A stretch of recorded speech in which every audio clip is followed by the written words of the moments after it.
light system went down.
Good evening. I'd like to call to order the College Park Business and Industrial Development Authority, our meeting for November 12th, 2025. The time is 6:33. First, I would like to start off with a prayer with Ms. Cheryl Safford. If you would go up to the podium.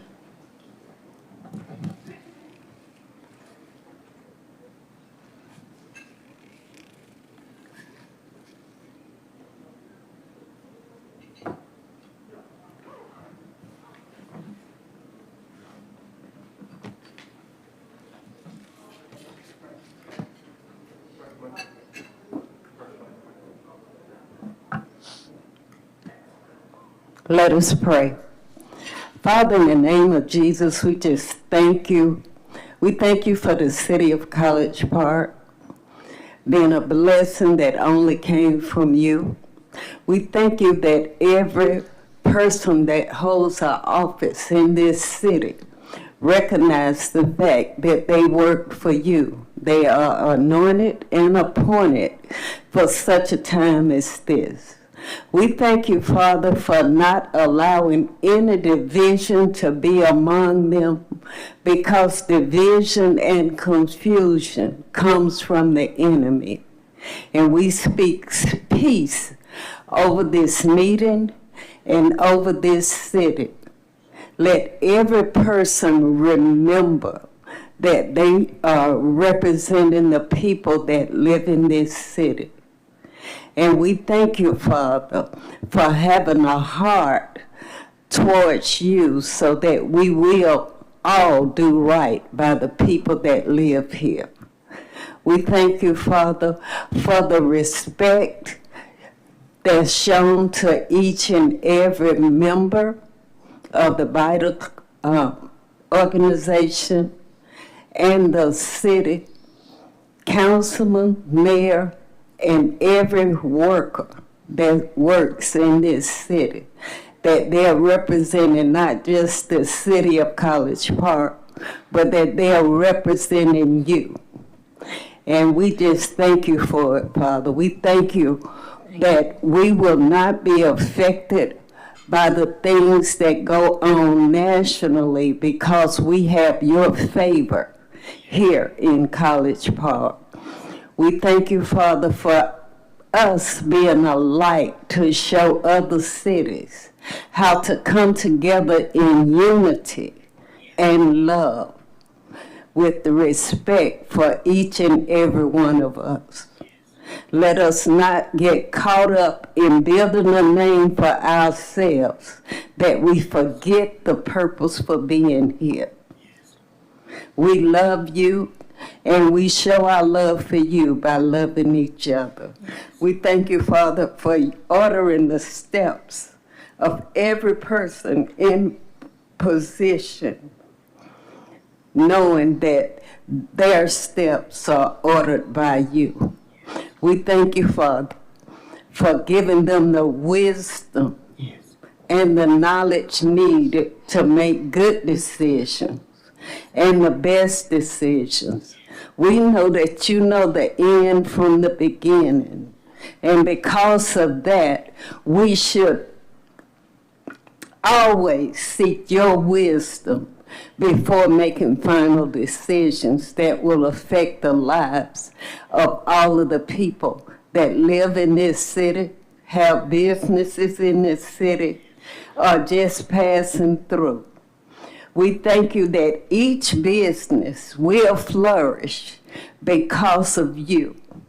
And we give you praise, honor, and glory for it. In Jesus' name, amen. Amen. Amen. Thank you. And Dr. Safford has owned the business here in College Park for how many years?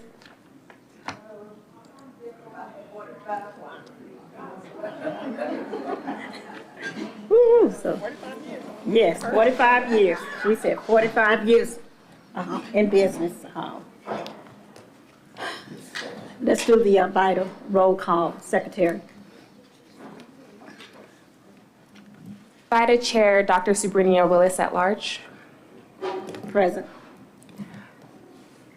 Ms. Lisa Parker, BIDA Vice Chair. Here. Dr. Lethea Williams, Ward 1 Representative. Here. Mr. Tracy Wyatt, Ward 3 Representative. Mrs. Celissa Jefferson, Ward 4 Representative. Present. Mayor Motley Broom. Present. Mayor Pro Tem McKenzie. Present. You asked for introductions of the other guests. Will the other guests please introduce themselves? We can start with Jacques. Jacques Garcia, Program Manager, Economic Development. Hannah Adeogun, Assistant Secretary Treasurer of BIDA. Ed Wall, BIDA and the city's financial advisor. LaTanya Wiley, by the council.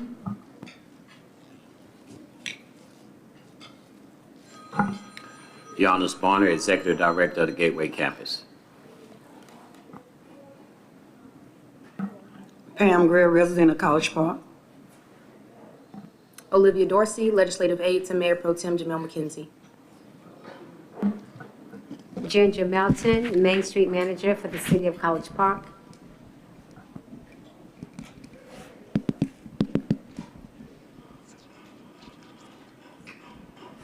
William Wallace. Bowman Lane, United Action for Advancement of Humanity. Madeline Patton of Shealy Hall Williams. Max Andrews of Shealy Hall Williams. Xavier Ross. Tangi Warrior, College Park Planning Chair. Ikea Willis, College Park resident. Rose Stewart, Ignite Resource Center. Marjorie Dent, Chaplain of College Park Police Department. Cheryl Safford, business owner. Rex Willis, Favorite House. Thank you all. And then on Zoom, please, Ms. McDaniel.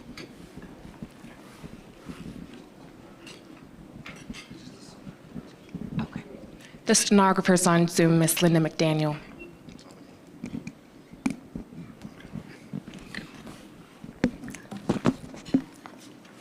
Any additions, deletions, or amendments to the agenda? Madam Chair? Yes. Yes. Ms. Jefferson. Thank you. I would like to add Section 5 under number 4A, preservation deeds. Preservation parcels and deeds. She said on D5. Yeah, I guess 4A.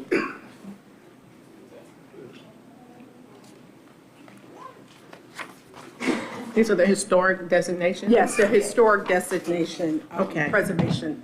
And if you mind, where did you have them? Under 5, under the, under number 4, section 5. E? Yes. Well, you know what? On this agenda, it has a different. Let me go to this one. Yes, so section 5, we can make it E. Okay. Yeah, it shows numbers on the other ones, and it shows, okay. Okay. It's different. Yeah, I thought about this. Do we have that? Yes. And Madam Chair, if we could, I would ask that we have under 7F, under new business, we'll have the board's disposition of the Clean Spark sale proceeds. Yes, under 7E.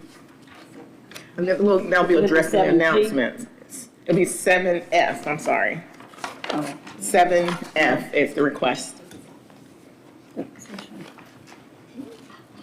Okay.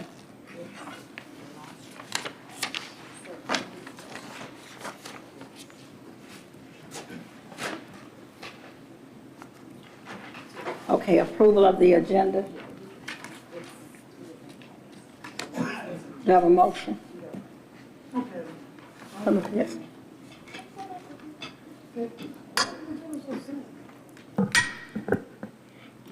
Did Yeah.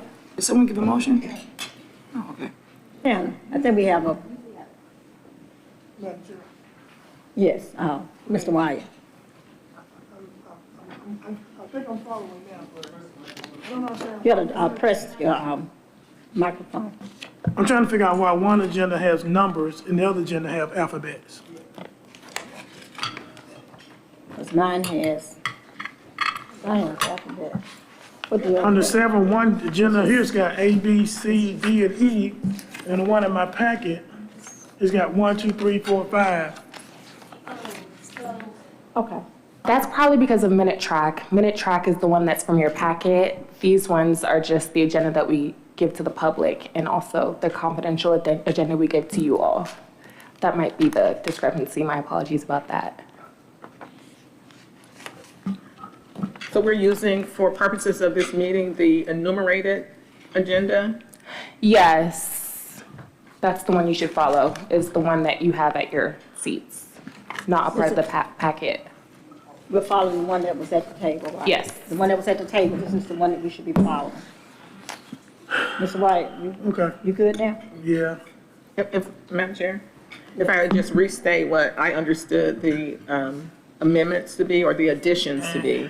It will be 5E, preservation of historic properties. And 7F, disposition of Clean Spark sale proceeds. Those are the pending addition requests. Okay. All right. Do we have a motion to approve the agenda? I motion to approve the agenda. So move. All in favor? All in favor? Aye. Aye. Motion carries. Unanimous, thank you. Next, we'll have the approval of the September 10th minutes.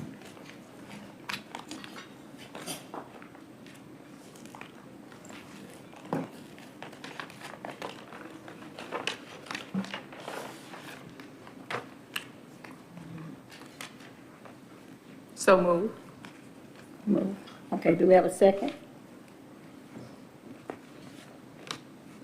Second. Any discussion? All in favor? Aye. Aye. Okay. Any opposed? Motion carries. Next, we have announcements, Clean Spark closing. Yes, as indicated in your packets, Madam Chair and board members, on October 22nd, 2025, BIDA finalized the sale of the 4570 Edison Drive property to Clean Spark for the $320,000 sale price. And that is to support the development and construction of a new data mining facility.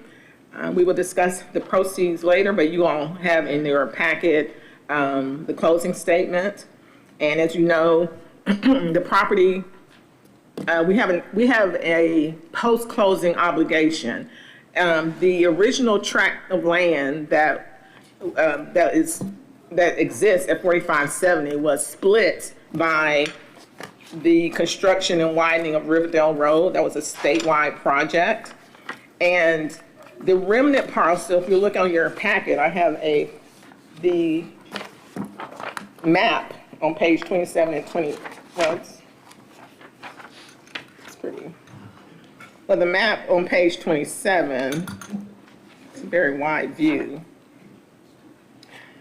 The larger tract of parcel that CleanSpark was purchasing, it sits to the left if you're looking at your packet. It's on the left side of the road. And then there's a remnant parcel that's attached to this same parcel identification number that's not developable on its own. It sits on the right of the road if you're facing, I guess that's north. What the developer wanted to do and decided to do, because there was a delay in getting the parcels divided into two separate parcel identification numbers, the developer wanted to go ahead and close with the understanding that within the next 12 months, they will work and we will come to planning to get those that remnant parcel separated from the larger parcel where the construction will be built. And then that property, that remnant parcel, will be reconveyed to BIDA for you all to make a determination as to what you want to do with it, either offering it to adjacent property owners or doing something different. But the property, that remnant parcel, is not developable on its own. And so it's of no use to the developer, but to speed up closing, they wanted to go ahead and create a post-closing obligation for us. So that's what we will be doing in the next 12 months. Other than that, we're pleased to have that done as the first project of the year for BIDA. I have in your packet on page 28, there is a proposed press release for you all, your consideration. I guess in my spare time, I draft press releases, but I drafted this because it was really important. It was the first major development for BIDA this year. And so we thought that it would be important to have a press release for you all to consider authorizing the dissemination of through the city's public communication department. And you'll see in the middle of that press release on page 28 that CleanSpark indicated, and they gave the quote, that they have a long history of working closely with the city of College Park, and we are thrilled to expand our land and power footprint with this most recent closing. And that's from the CleanSpark's Chief Development Officer, Scott Garrison. And he concluded, we look forward to building world-class data center facilities that will be an integral part of the local community and the economy. Madam Chair, turn it back to you. Thank you. That is awesome. That's awesome. Congratulations, board. Congratulations, board. Yes. That's a win. Very much so. Yes. Chair Willis, yes. The stenographer mentioned if you could announce the first and second of motions, please. Say that again. The stenographer on Zoom, she mentioned if you could announce the first and second of motions. Okay, I'll make sure I do that. Okay, I'm sorry. Will do.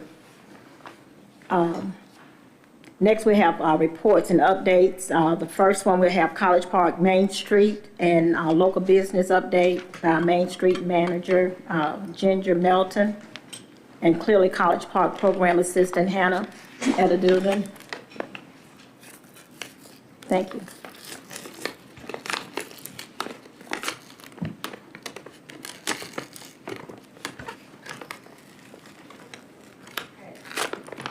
Good evening, everyone. My name is, again, Ginger Melton. I'm the Main Street Manager for the City of College Park.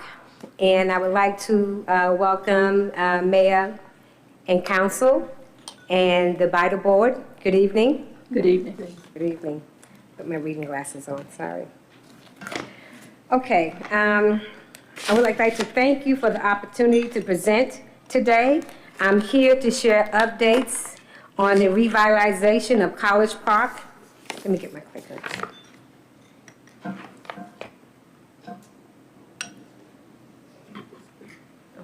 Okay, got it, okay. Of College Park, historic Main Street and Virginia Avenue Business District, along with our progress through the Main Street Accreditation Program.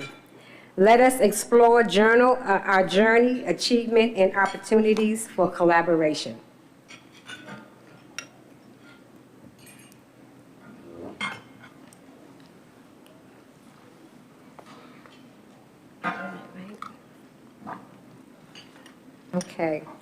Okay, College Park, Main Street, and Virginia Avenue corridor is a vibrant hub of culture, commerce, and connectivity with 867 historic structures.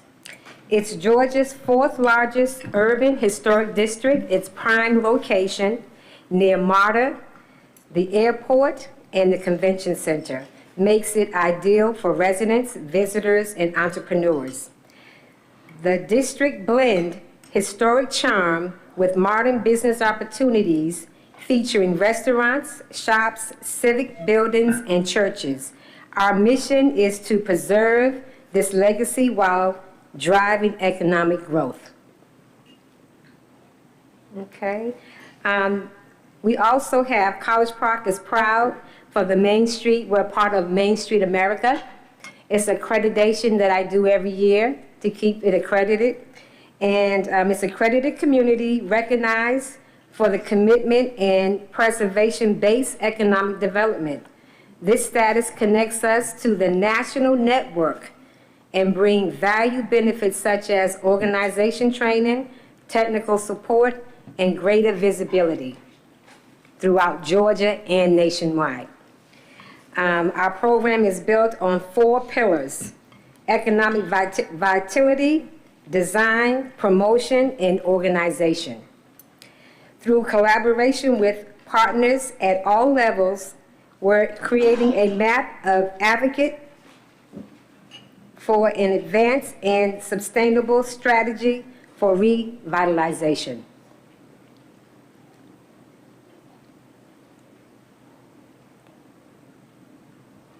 Okay.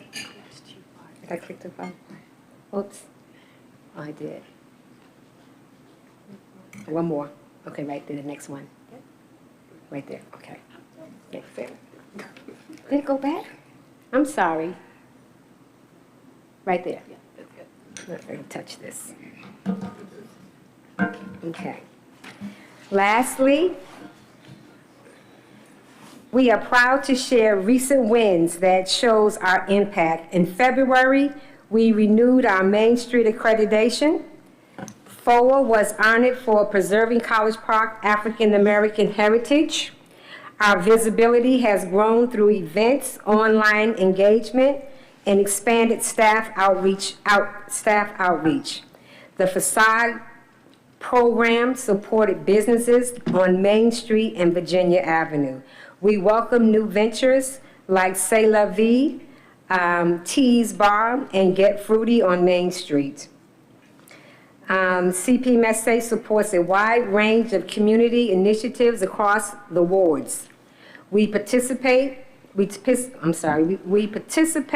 events like Truck or Treat, National Night Out, and the World Heart event, and partnered on projects like the FOA Historic Marker Unveiling and Kaboom Playground Build. These efforts build trust, foster civic pride, and strengthens our relationships with residents and businesses and partners.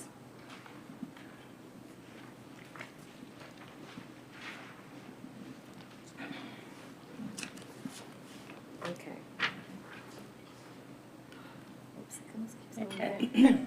There you go. Yeah. Good evening, board members. James is pulling up the more recent PowerPoint that I sent him because it has a lot more pictures and visuals.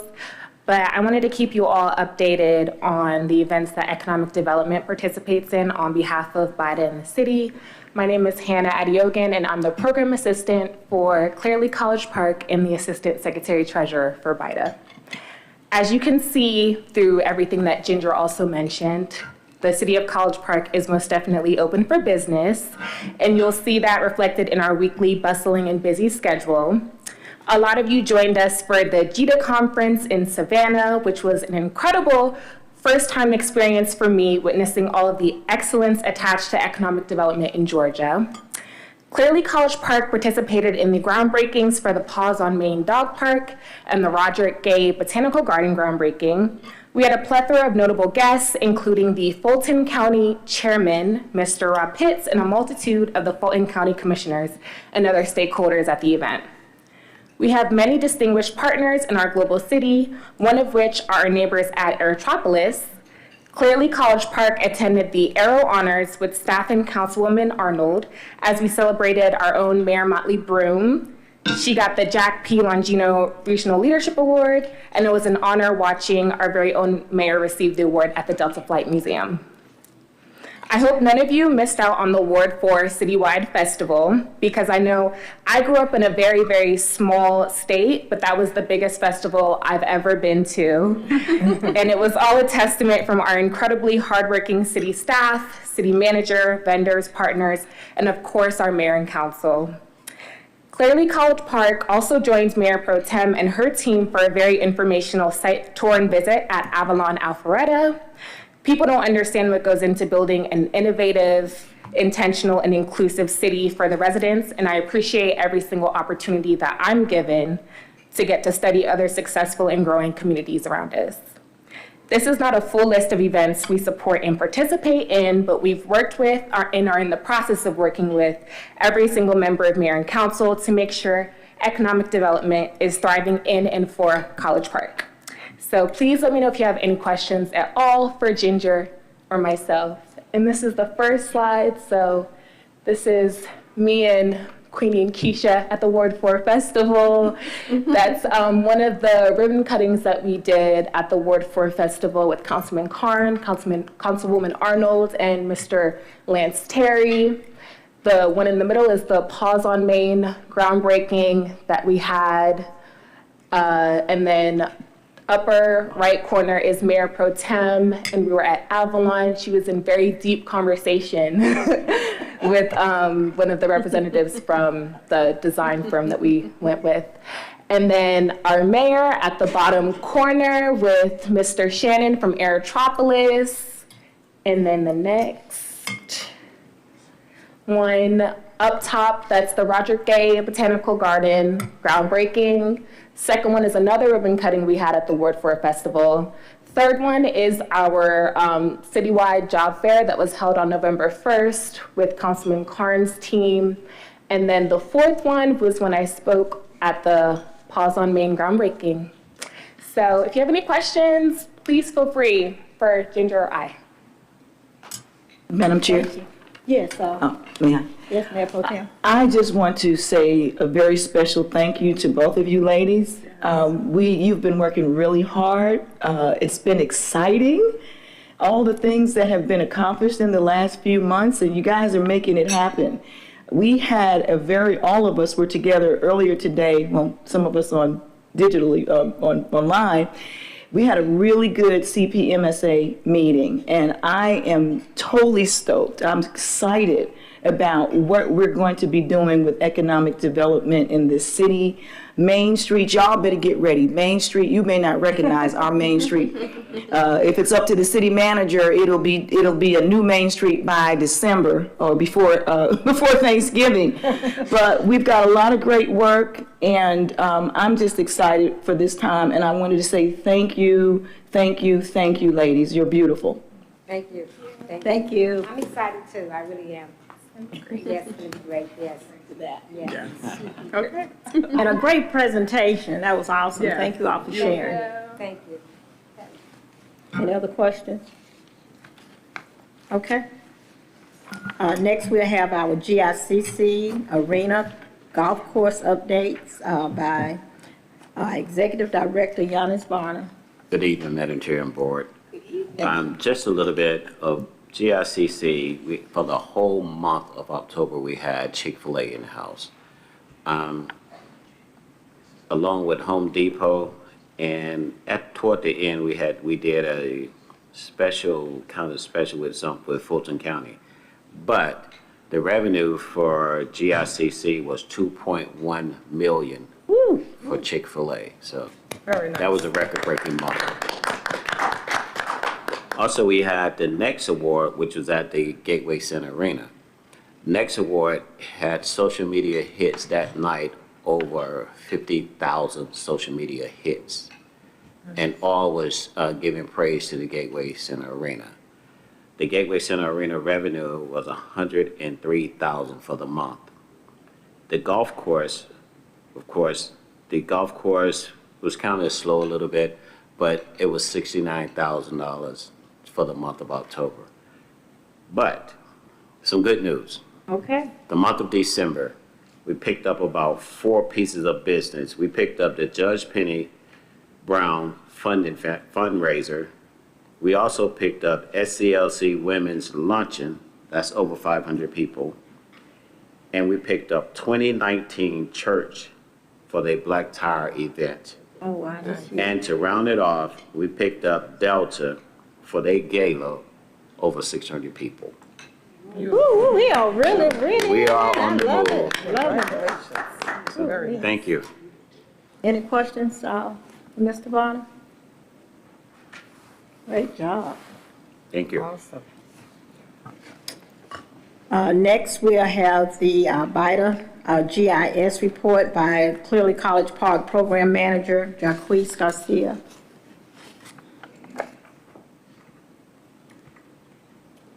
Everyone, good evening tonight. Thank you all for having me here, board, mayor, mayor pro tem, citizens.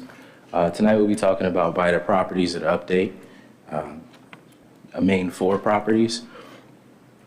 First being 6 West. 6 West, of course, there's the P&G deal for 55 acres just north of residential, and that's what you'll see just north of Redwine. So what I'm mainly talking about is everything south in blue. Everything that's in blue is BIDA-owned property. What you're seeing in red is about 20 parcels that's titled still with issues and to be cleared. In dark blue, there's 10 parcels with a clean title that needs to be under contract. We can work with our local owners for that. And then there's 8 parcels that is currently under contract as of 2024 in green. Everything located within 6 West, the 311 acres is zoned for planned development. Our next set of properties is the Princeton Avenue properties, or east of Main Street. It's about 95 parcels, zoned for a mixture of hospitality, transit-oriented development, and planned development. There is currently 1 letter of interest that we are currently reviewing for a portion of those properties. And then we have Herschel and Global Gateway. That's 3 properties for 11 acres. There's 3 letters of interest received for this property, and that's zoned for office space. And then finally, we have Roosevelt Highway in Riverdale. That's about 3.5 acres, surrounded by city property with the park just to the northwest of that, and is zoned for C2 in Ward 2. And with that concludes the 4 major properties that BIDA is currently owns. Any questions? I do. Yes. What exactly is C2? Commercial residential, mixed use. I could look that up for sure, but I believe it's commercial something.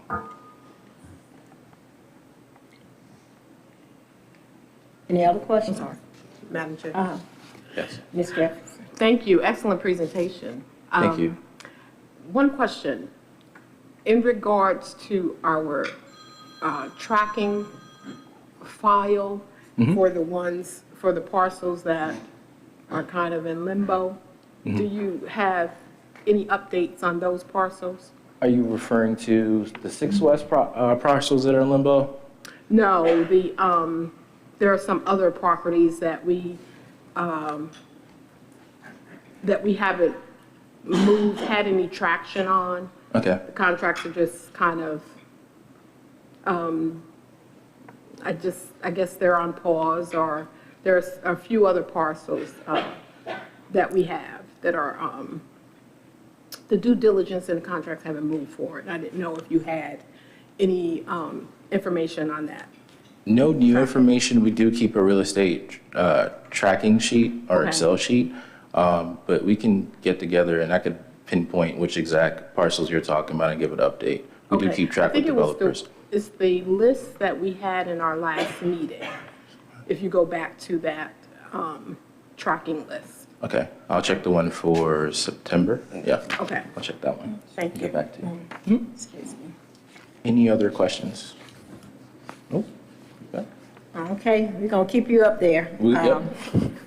Next, we have the Price Barbershop renovations. And Jacques? Yeah.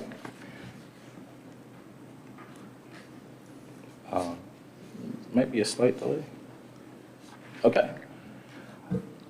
So I'd be lying to the board to say that this is one of probably the favorite projects to be working on. Price Barbershop, I know, is a strong history and a lot of support, and I'm honored to work with Hannah and the rest of the city on just this wonderful Price Barbershop project. I just wanted to start that off with a project overview to just show everyone what the vision is, which is a self-guided African-American museum, a community space, and FAA offices.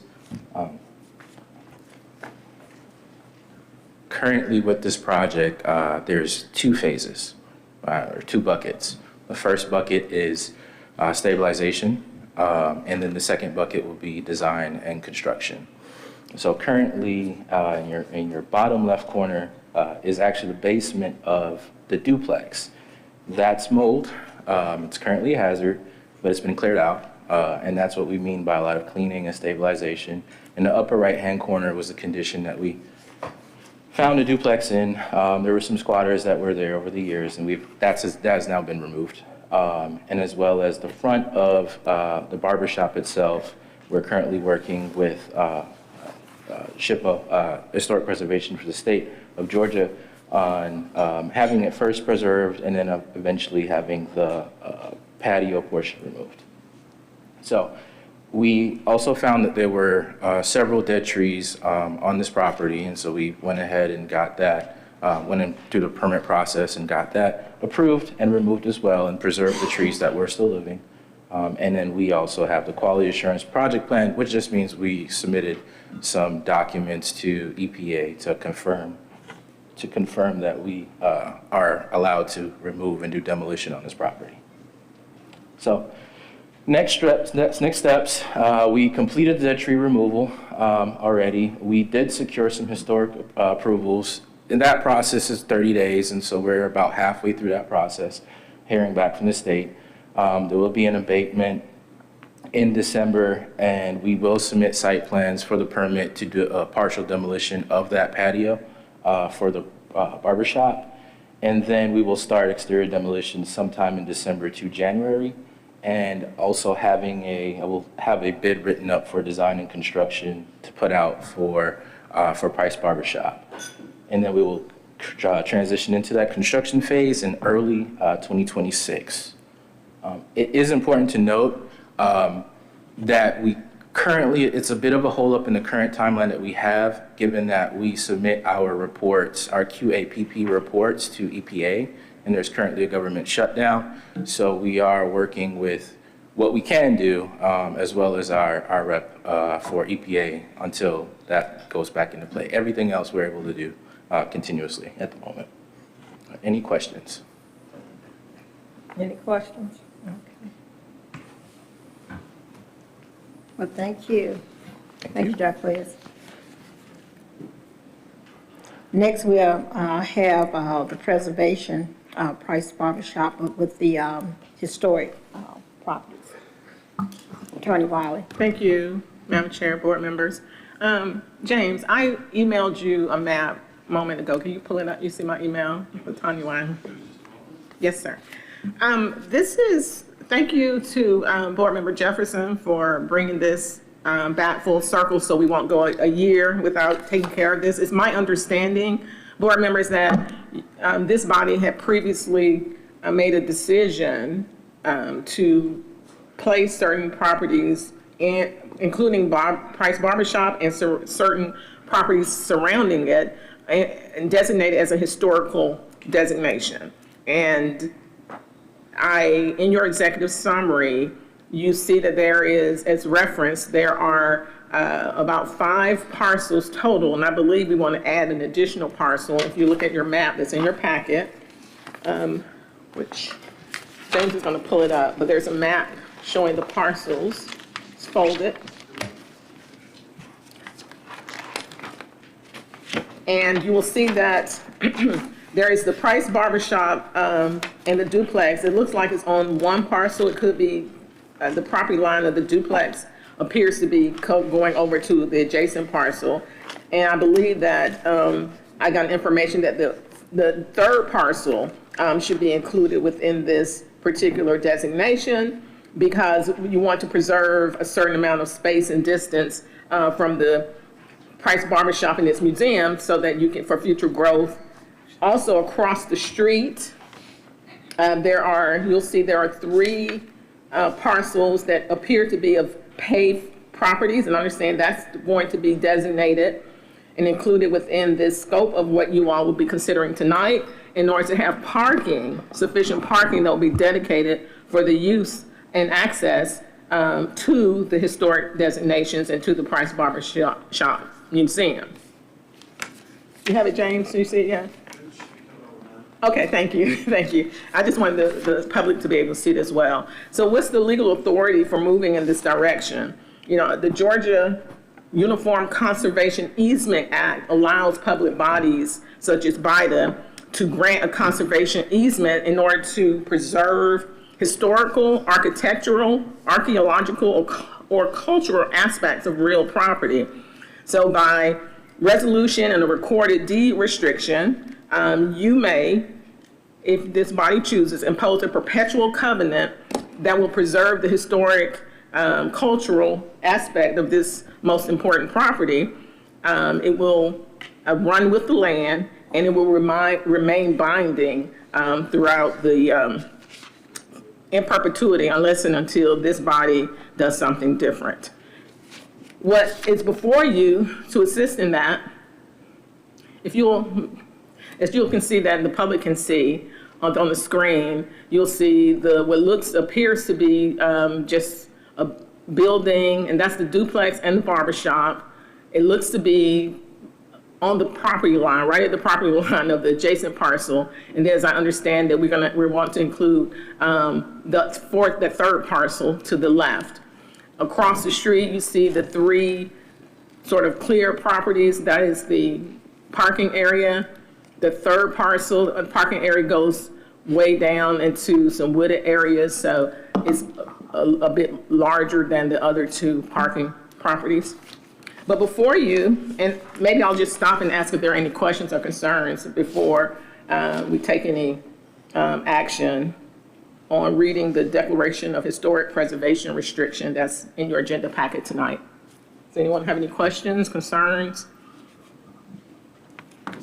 Okay, no, none. Okay, and so what you have in your, beginning on page 36 of your packet, this is a Declaration of Historic Preservation Restriction for these parcels. And what it does is it declares that the property will be designated historical property to ensure the preservation of the historical, architectural, and cultural integrity of the Price Barbershop property, and to prevent any use, demolition, or alteration that would materially impair or destroy its historic character. The restrictions on this property will be except as expressly permitted or approved by BIDA through formal board action. The following activities will be prohibited on the property: demolition or removal, no exterior alteration, inconsistent with the historic appearance, new construction, no new building or structure shall be erected that diminishes the historic setting, scale, or prominence of the property. The property shall not be subdivided or partially conveyed in a manner that separates the historic structures from the underlying land, and the property shall not be used for purposes inconsistent with historic preservation. And so what you can do with permitted activities is that this body and your successors can conduct, maintain, stabilize, and restore the architectural history consistent with the Secretary of Interior standards for the treatment of historic properties, undertake adaptive reuse compatible with the property's historic character, and perform safety or accessibility improvements required by law, provided such work preserves historic features.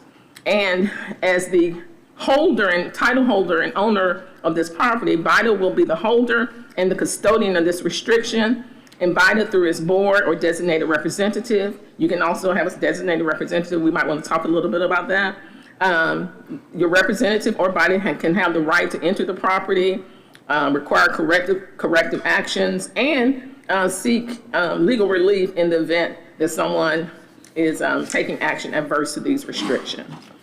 The duration of this covenant will be perpetual, and it will run with the land, and it will take a 2/3 vote of the BIDA board in order to undo these restrictions, rather than just a simple majority. The declaration will be recorded in Fulton County deed records, and I would ask that, well, let me just stop and ask if there are any questions or concerns or comments from any board member. Okay, Mr. Wyatt. So what is 2/3 votes? Because normally we just vote majority. So why the change? So this is required so that it won't be a simple majority. When you're designating, the whole purpose of undertaking this historic designation means you want to preserve it and not leave it to a simple majority to undo. And so the 2/3 majority, the 2/3 requirements will ensure that it will maintain its historic character. Also, if this board decides to enter into any kind of arrangement, perhaps with an entity, I know the city has established some conservation easement conservation organizations.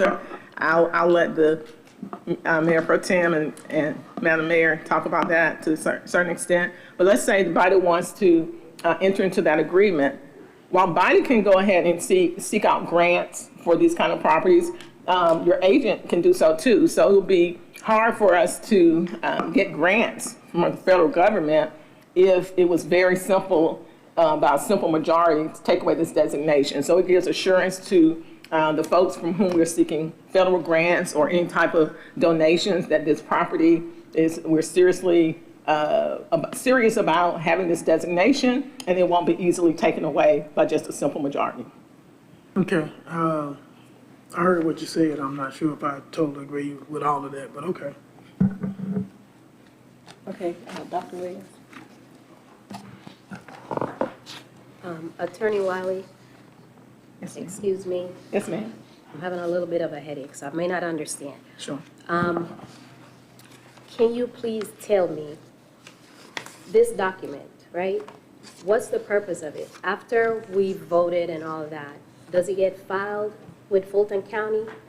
Yes, so we will record the Declaration of Historic Preservation. We will record it in the deed records so that if any future person is looking to, let's say someone is looking to determine whether or not they want to offer to purchase a property, they will be placed on notice. The entire world will be placed on notice. This is designated historic property, and that is subject to these limitations that are in the declaration. That will be the purpose of it, and it could be, and so what I'm going to ask in the motion is that there be a motion to authorize the chair to execute this declaration and any other instruments necessary to carry out this intent.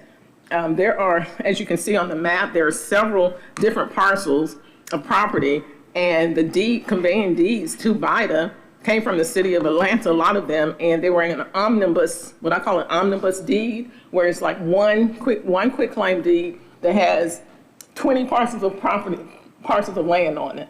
And so several of these parcels are in that omnibus deed of conveyance to BIDA. And so we may have to separate them into separate. So I may have to do the declaration and also separate deeds for each one of these parcels. And that's, I hope I answer your question. One more thing. Once again, please excuse me. So the words that are in this document, right? They're forever. They're in perpetuity, right? So no changes to the building, nothing. Nothing. So That's inconsistent with that. It's going to be historical, okay, I'm good. And That's it. any alterations, because you're the holder of these covenants, they'll have to come back to this board if they want to do something. And then you will make the determination as to whether or not it's consistent with the overall historical nature of these properties. Attorney, Yes, ma'am. speaking of perpetuity, so does that, I notice we don't have that language in this document. If it's perpetuity, then doesn't that itself designate it when the changes couldn't be made? Or you think that I'm just wondering if we just add for perpetuity that this has to remain a historical site without even giving the ability for a 2/3 vote to change it. I would feel more comfortable if that is possible, to not give the option to change it and just leave it. So that's just my thought. I think I'll look at that. So you want an irrevocable designation. No future board can change that. And I'm not sure, I'll have to, I hear Madam Mayor over there, fellow attorney, fellow member of the bar. I'm not sure. I would have to look at the statute to see if that's possible. Sitting here right now, I don't know if that's possible.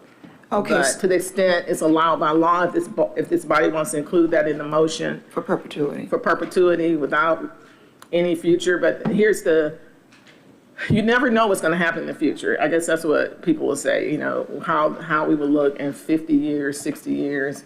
But I certainly, if that's what the body wants, to the extent allowed by law, if that's the motion, then I will do it. If the law does not allow it, then I'll just keep the regular language. My thought is, this is history.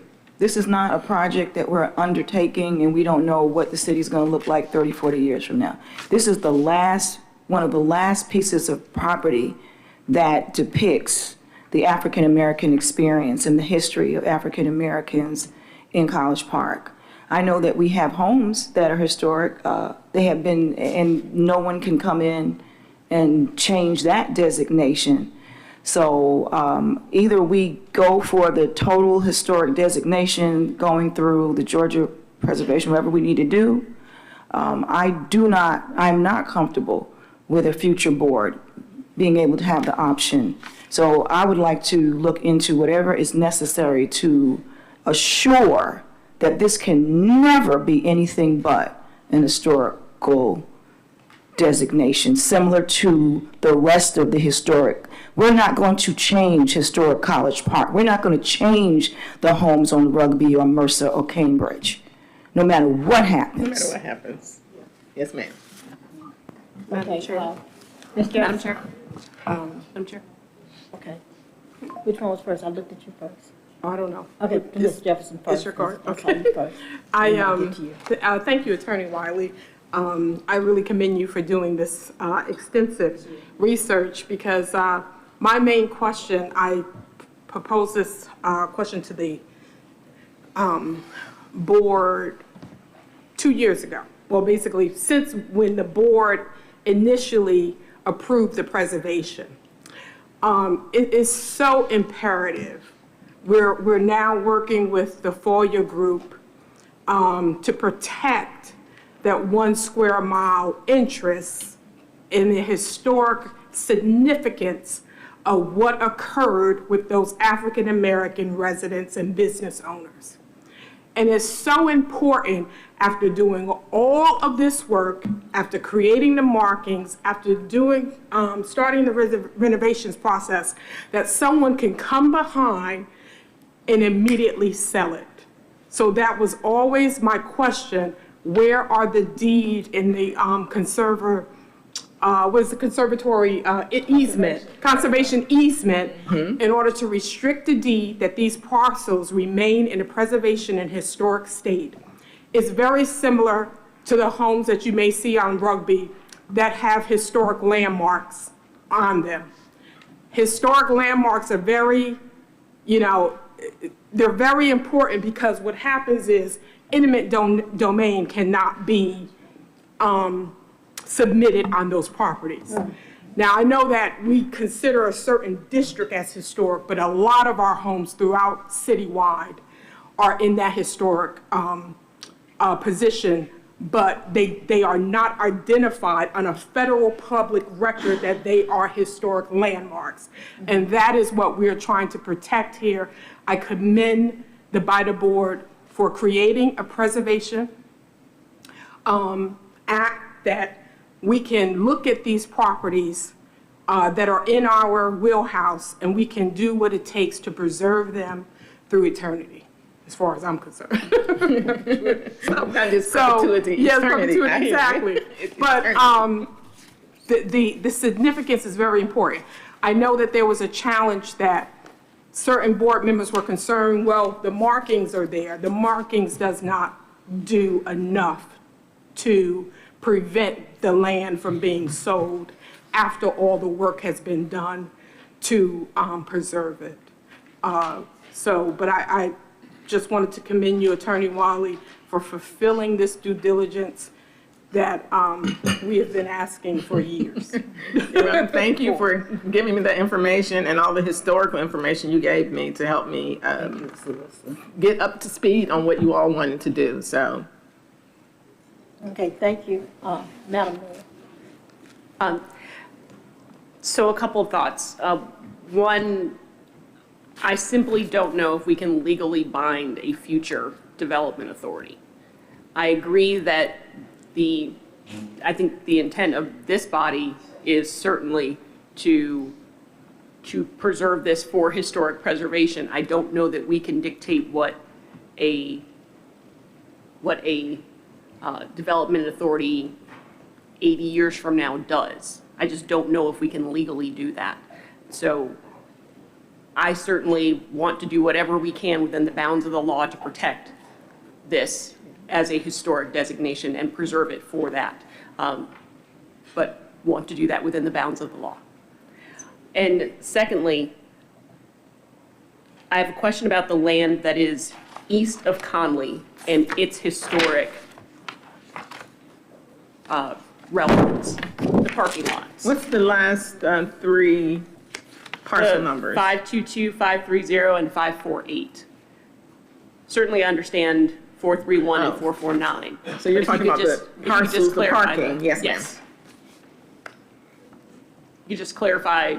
Well, this is parking. I think with any historical museum, you have to have access for people to come and view it. And so if you designate this area for parking, you will have you will capture a place for folks to park and cross the street to get to the museums and the duplex and the barbershop. And so putting a restriction on the parking areas seemed prudent and necessary in order to make the actual historic properties, buildings, accessible. Madam Chair? Yes, Attorney Wiley, just a few suggestions. Perhaps we can check out some of the historic properties in the country, such as the Alamo, the Statue of Liberty, the Liberty Bell, the White House, Lincoln Memorial, the Golden Gate Bridge, Ellis Island, Brooklyn Bridge, Arlington National Cemetery, the United States Capitol, Graceland, Gettysburg National Military Park, the Empire State Building, the Washington Monument. I could go on, and the Biltmore. These are all properties that some board, some authority determined that they would be historical designations for perpetuity, and no future board could come and determine. This is a matter of identifying an historical property, not a decision of a development authority in the future. And for our purposes here, if y'all see, so Madam Mayor identified the last three parcel numbers for the parking lot, but I want to be clear for the motion, we're going to consider 449, the parcel numbers ending in 449, the parcel ending in 431, and the parcel ending in 423 for a total of 6 separate parcels. That will be the subject of this motion. I just want to make that clear. So that will be 2,000. Can you do that one more time? So if you look at there are the addresses, and maybe it's easier for me to do the addresses. 1988 is Harvard. I don't know if it's West Harvard or Harvard. West Harvard. 1988 West Harvard, 1996 West Harvard, and 2000 West Harvard. Those 3 parcels will be included in this designation along with the undeveloped parking across the street, those 3 parcels that the mayor asked about. And what we'll do is we have on the Declaration of Historic, the covenant, if you all approve it, Exhibit A identifies all of the parcel numbers, and we can have those read into the record. So the only one that is not included on your exhibit on page 39 of your packets, the only parcel number that's not included is 2000 West Harvard, and that will be included. Okay. And so we will add that parcel number. So it'll be a total of 6. And I'll call them out for the record. Okay. So it's parcel number, what will be subject of the motion will be tax parcel number 14,016,100,050,449, identified as 1988 West Harvard Avenue, parcel number 14,016,100,050,431, identified as 1996 West Harvard Avenue, parcel number 14,016,100,050,50522, identified as 0 West Harvard Avenue, parcel number 14,016,100,050,50530, identified as 0 West Harvard Avenue, parcel number 14,016,100,050,50548, identified as 0 West Harvard Avenue, and lastly, parcel number 14016100050,423, identified as 2000 West Harvard Avenue. So move. She called them. Okay, Ms. Jefferson moved. Do we have a second? Second from Mayor Pro Tem. I think this is what you do first. Okay. Second by Mayor Pro Tem. Any discussion? I have a clarification. Is the motion to have it a permanent designation? Is that part of the motion to have those 6 parcels designated? Yes. Okay. Just wanted to make clear. I don't know if you want to amend your motion. Yes, and then amend the second. I'll amend it. Okay, please. So move. And I will second Yes. the amended The motion. amended motion. Okay. Any other discussion? All in favor? But discussion? I'm sorry. That was just asked. Was there any more discussion? Yep. Yeah, I'm sorry, I apologize. The third whereas clause says that our desire is to ensure the permanent preservation. Just putting that out there. That's already in there. Okay. All in favor? Aye. Aye. Can you raise hands, please? All in favor? Okay. Any opposed? Motion passes. Ooh, that's another win. Thank you. Old business, we have no old business.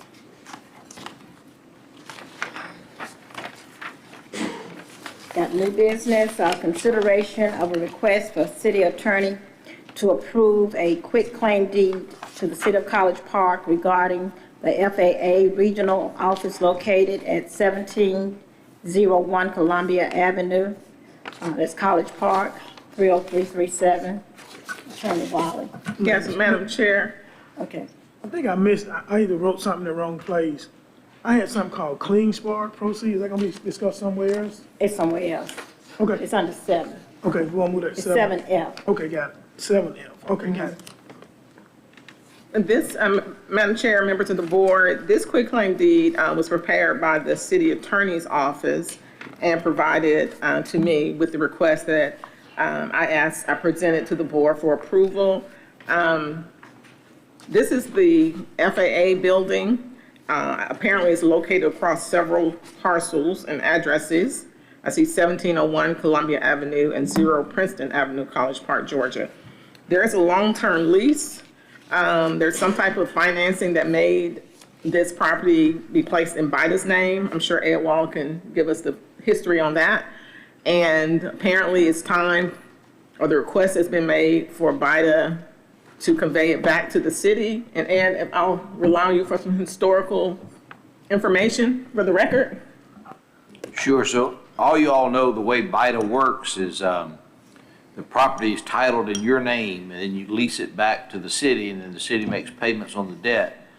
And so when the FAA building was built in 1992, BIDA issued bonds to build that building, and title to the property in the building was put in your name. And there was debt outstanding. It was like a 30-year bond issue. That'd be 02, 12, 22. So the bonds paid off in 22.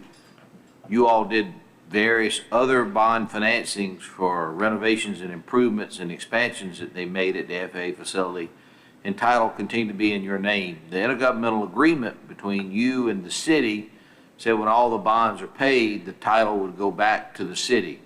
And the various law firms that represented the city just never memorialized that, never made it happen. And so it was always contemplated in the documents that it would go back to the city, and it was put into your name in order to comply with Georgia law that you can't lease property and the city make lease payments unless you own the property, and then you leased it to them. Okay. I'm sorry, Madam Chair. Yes. And are all the bonds paid off? Yes, ma'am. Okay. I'm sorry, I thought you said there were some various like renovation bonds. They were. So in 90, let's see, in 23 we did a 10-year lease, and so 10 years before that was 13. In 2013, BIDA issued another about $10 million in bonds to do renovations there, and it was paid. We bid it out. Truist won the bid, and those bonds got paid completely in 2000. It was 13. It was 10-year bonds. So 23, they were paid in full.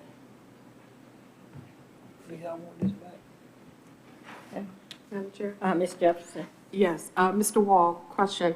Where are the lease payments recorded now? So you said that the lease payments were going against the debt.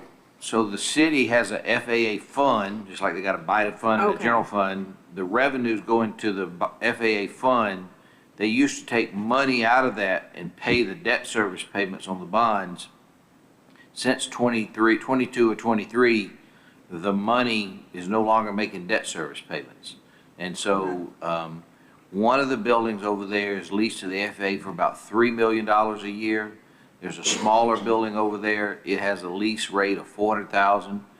So there's $3.4 million in revenues going to the FAA fund.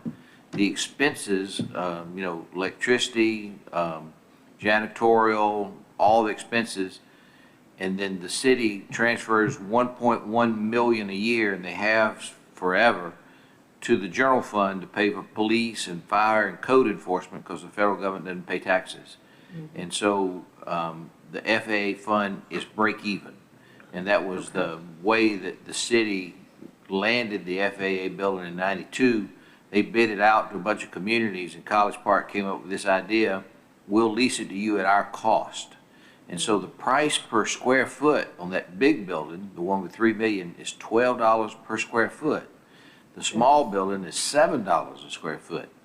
And so, office space around the airport's $25, $30 a foot. Correct. That was going to be my next question. Yes, ma'am.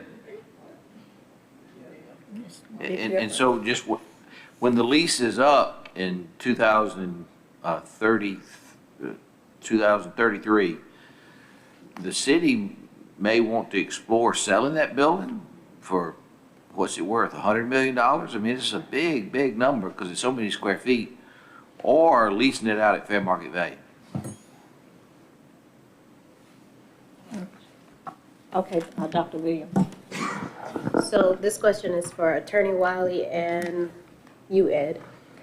So since the property was conveyed to BIDA for whatever period of time, and BIDA owned it for that period of time, and there was revenue coming in for that period of time, shouldn't that money have been applied to the BIDA debt that BIDA owed to the city? Because BIDA owned that property for that period of time and was getting revenue. So where was that money applied in terms of BIDA's debt to the city? So the fund was break even. So after they paid all the expenses and debt service, there wasn't any positive net income. So to take your thought process, if there had been positive net income, you could make the argument that that should have reduced your debt. And so there wasn't the whole business deal with FAA was that the city was going to lease it to them at their cost. So the city didn't, quote, make any money off the FAA lease. Which is a shame. Okay, That makes sense? good. Okay, do we have a motion? I'm sorry, so moved. Motion by Ms. Jefferson. Do we have a second?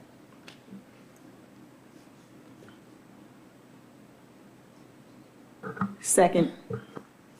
Seconded by Mayor Pro Tem. Any discussion? Yes. Mr. So Wiley? I guess I'll ask the mayor and Mayor Pro Tem. I'm assuming since it's on the agenda, y'all want it back. I mean, I don't have a problem with it. Just want to make sure you guys want it back, and if so, I don't have a problem with it. But that's number one. And number two, I don't understand why I'm a finance guy, but I ain't gonna go at him today. I'm gonna leave him alone. But I think that was a sorry deal y'all did on that second, after we paid out to lease that building for that small amount of money. Yep. And I know Terrence did litigation, but that was a shame that y'all came up with that deal for that amount of money. Just because they said they may go to Hayville. Let them go to Hayville. They weren't gonna get that price in Hayville. So the reason that the title's going back to the city, when any lease amendment has to get done, it was unwieldy to have to go to you and the city. I understand that. So that's the reason why. I don't think the city I guess cares. that question was more toward the mayor, to the mayor Melton. Right, so I'll let them answer it, but I can just tell what motivated that was get one signatory to a lease amendment. Okay. Second thing, FAA came to the city with a deal in August of '23, said we gotta get it done by end of the federal government's fiscal year, September 30th. And they lowered that $3 million to $1.6 million. And they lowered the $400,000 to $200,000. And they wanted us to make $10 million worth of improvements. So it took from August to September of me negotiating with FAA to get it back up to the $3 million figure. And the fellow they had then that ran it, he threatened to go to Hateville, he threatened to go to Clayton, he threatened to go to South Fulton. And I'll never forget the conversation with him. I said, I got bad news for you. You're going to be dealing with me again because I represent all those places.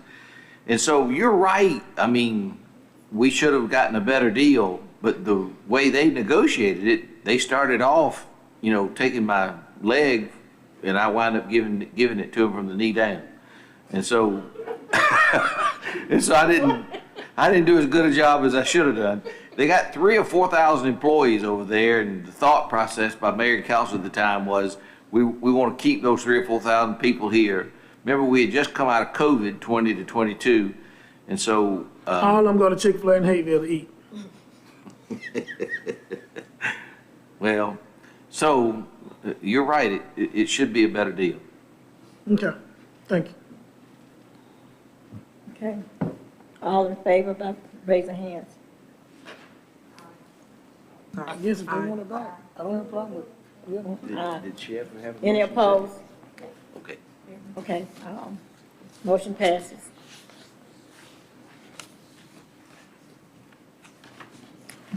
Next, we have a consideration of a request from College Park Gateway Office LLC authorizing the execution of estoppels, and consents related to the Gateway initial office project bond issuance. I think, Ed? Thank you very much. Thank you very much. So in 2008, BIDA issued a bond issue for this project, and it's the office building right outside of the GICC's offices. It's the office building right up there across the road from where you go and park in that little roundabout. And the city and BIDA issued $7 million in bonds paid by pilot payments, payment in lieu of taxes, to carry those bonds. And at the time, the developer, which is not the developer that owns it now, it's since been sold, but the developer then said they were going to spend $21 million on an office building in 2008. Remember, the 2008 recession was hitting. The city had sent out RFPs to get somebody to build 2 hotels and an office building to get development around the GICC, because we opened this up in, I think, 2001, and we didn't have a headquarters hotel or any development. So the city put an RFP out and says, any developer comes to us, the one that asks us for the least amount of money, that's who we'll go with. We got 4 bids, and we selected a company called Gateway, and it was a fellow named Kevin Kern. Don't say his name. And we structured a transaction so that it didn't cost the city any money, that the taxes that they would have paid on the development would pay the bonds that we floated. We floated $30 million for the 2 hotels, the 400-room Marriott Gateway and 147-room Spring Hill Suites. And then we floated $7 million in bonds for this office building. Well, so the 2008 recession hit, and they were having a hard time leasing up the building. They said they were going to spend $21 million. We were funding a third of it by giving them an incentive, but having the property taxes pay it. So the developer went down to the Clayton County tax assessor and appealed their assessment. And they lowered their value from $21 million to about $14 million. So for 10 years, from 2010 to 2020, the city general fund was having to pay every year out of the general fund together with the pilot payments to make the debt service payment, because the city had guaranteed with its full faith and credit the payment of these bonds. Then in 2020, the current developer who is here before you quit making the pilot payments. So you all had to sue them. And the suit went on, and we finally went to mediation. If y'all remember, Dan Lee was here at the time. And after a couple of years, we came to you with a proposal that developer would pay back the city's general fund about $1,500,000 that the general fund had paid from 2010 to 2020. They would pay $130,000 a year in pilot payments for the cost of servicing the facility, and you all would do a new bond issue to take out the old bond issue and take the city off the hook. So if he ever failed to make the pilot payments again, he simply wouldn't be paying you $130,000 that you don't have any debt against, and you would just sue to get the $130,000, but it was taking us off the guarantee. And I thought it was a really great deal for us. It brought us back to even, and you all approved it. At the time, because the lawsuits were all going back and forth, this developer couldn't get any banks to loan him any money hardly. And so he got one bank to loan him $4 million, and then he put the rest of his money with it to pay off the bond issue that we had outstanding. He was paying off a bond that had the city guarantee. Now it's 2025, all the lawsuits are gone. The building is worth about $30 million, the developer tells me. They're asking you to refinance the $4 million bond that he did in 21 or 22 when we settled this transaction. That's not the case. Huh? That's not the case. What do you mean it's not the case? This is a separate $7 million loan. This is $15 million. This is a $15 million loan you're asking for tonight. No, sir. No. This is he's going to refinance his existing debt on the building, his personal debt. So can you come up here and get to the microphone and introduce yourself? The documents say it's $15 million. Can you introduce yourself, please? Excuse me, sorry. The revised documents that, Madeline Patton, Shealy Holm Williams. We couldn't hear you. Sorry, I've never done this before. Madeline Patton, Shealy Holm Williams. The revised document package that was circulated, I think about a week and a half ago, shows that the deed to secure debt is actually and the loan is actually for $14 million. And it's refinancing the existing debt on the property. So he paid off our old bond, which was about $4 million, wasn't it? Because the documents say that the original bond issue that we paid it off was $4,830,000. That bond is still in place. That pilot structure and bond structure is still in place. The documents that we're asking you to execute today have nothing to do, except with the exception of the estoppel that's relating to the pilot payment and the bond structure. We're not asking to amend the bond structure whatsoever. We're just refinancing the debt on the property. Well, so I apologize, I have a hard time understanding you. How big a bond issue are you asking us for tonight? We're not asking you for a bond issue. The package that was delivered to you is actually a consent and acknowledgement to our deed to secure debt for our new financing with Goldman Sachs. I get that, but you're asking for the BIDA, who's the owner, to let you go borrow $15 million, isn't that right? $14 million.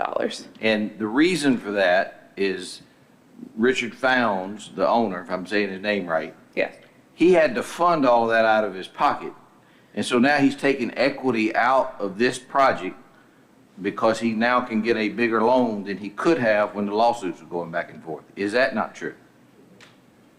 No, I think it was a change in the interest rate. We just paid off our old loan with SAFRA that y'all consented to in 2020. So I've got an email from the partner at your law firm, Raymond Shealy, saying what I just now said. If you want me to, I'll read it to you. So I'm just trying to clarify your question. So what is the question? So he told me that this financing that he's asking BIDA for tonight was allowing the developer to cash out some of his equity to get to a 50% loan to value that he could not get when the lawsuits were going back and forth. And so he had to fund things out of his pocket rather than get a loan when we did this transaction in '24. Yes, that's accurate. You sure? What did you say? This is replacing the loan that was SAFRA. Presumably at a lower interest rate. Madam Chair? Yes, Mr. Wyatt. Madam Chair, I mean, I had the pleasure that BIDA will do, but I don't want to spend a lot of time on this. I think obviously there's some documents that Ed don't have, or there's some medication. And given the history of this company and what has happened to that particular building, we table this until Ed get with them and get some clarity and get the proper documents. Because I don't know what the documents say. So that'll be my motion to table this until we can get some clarification. Hold on.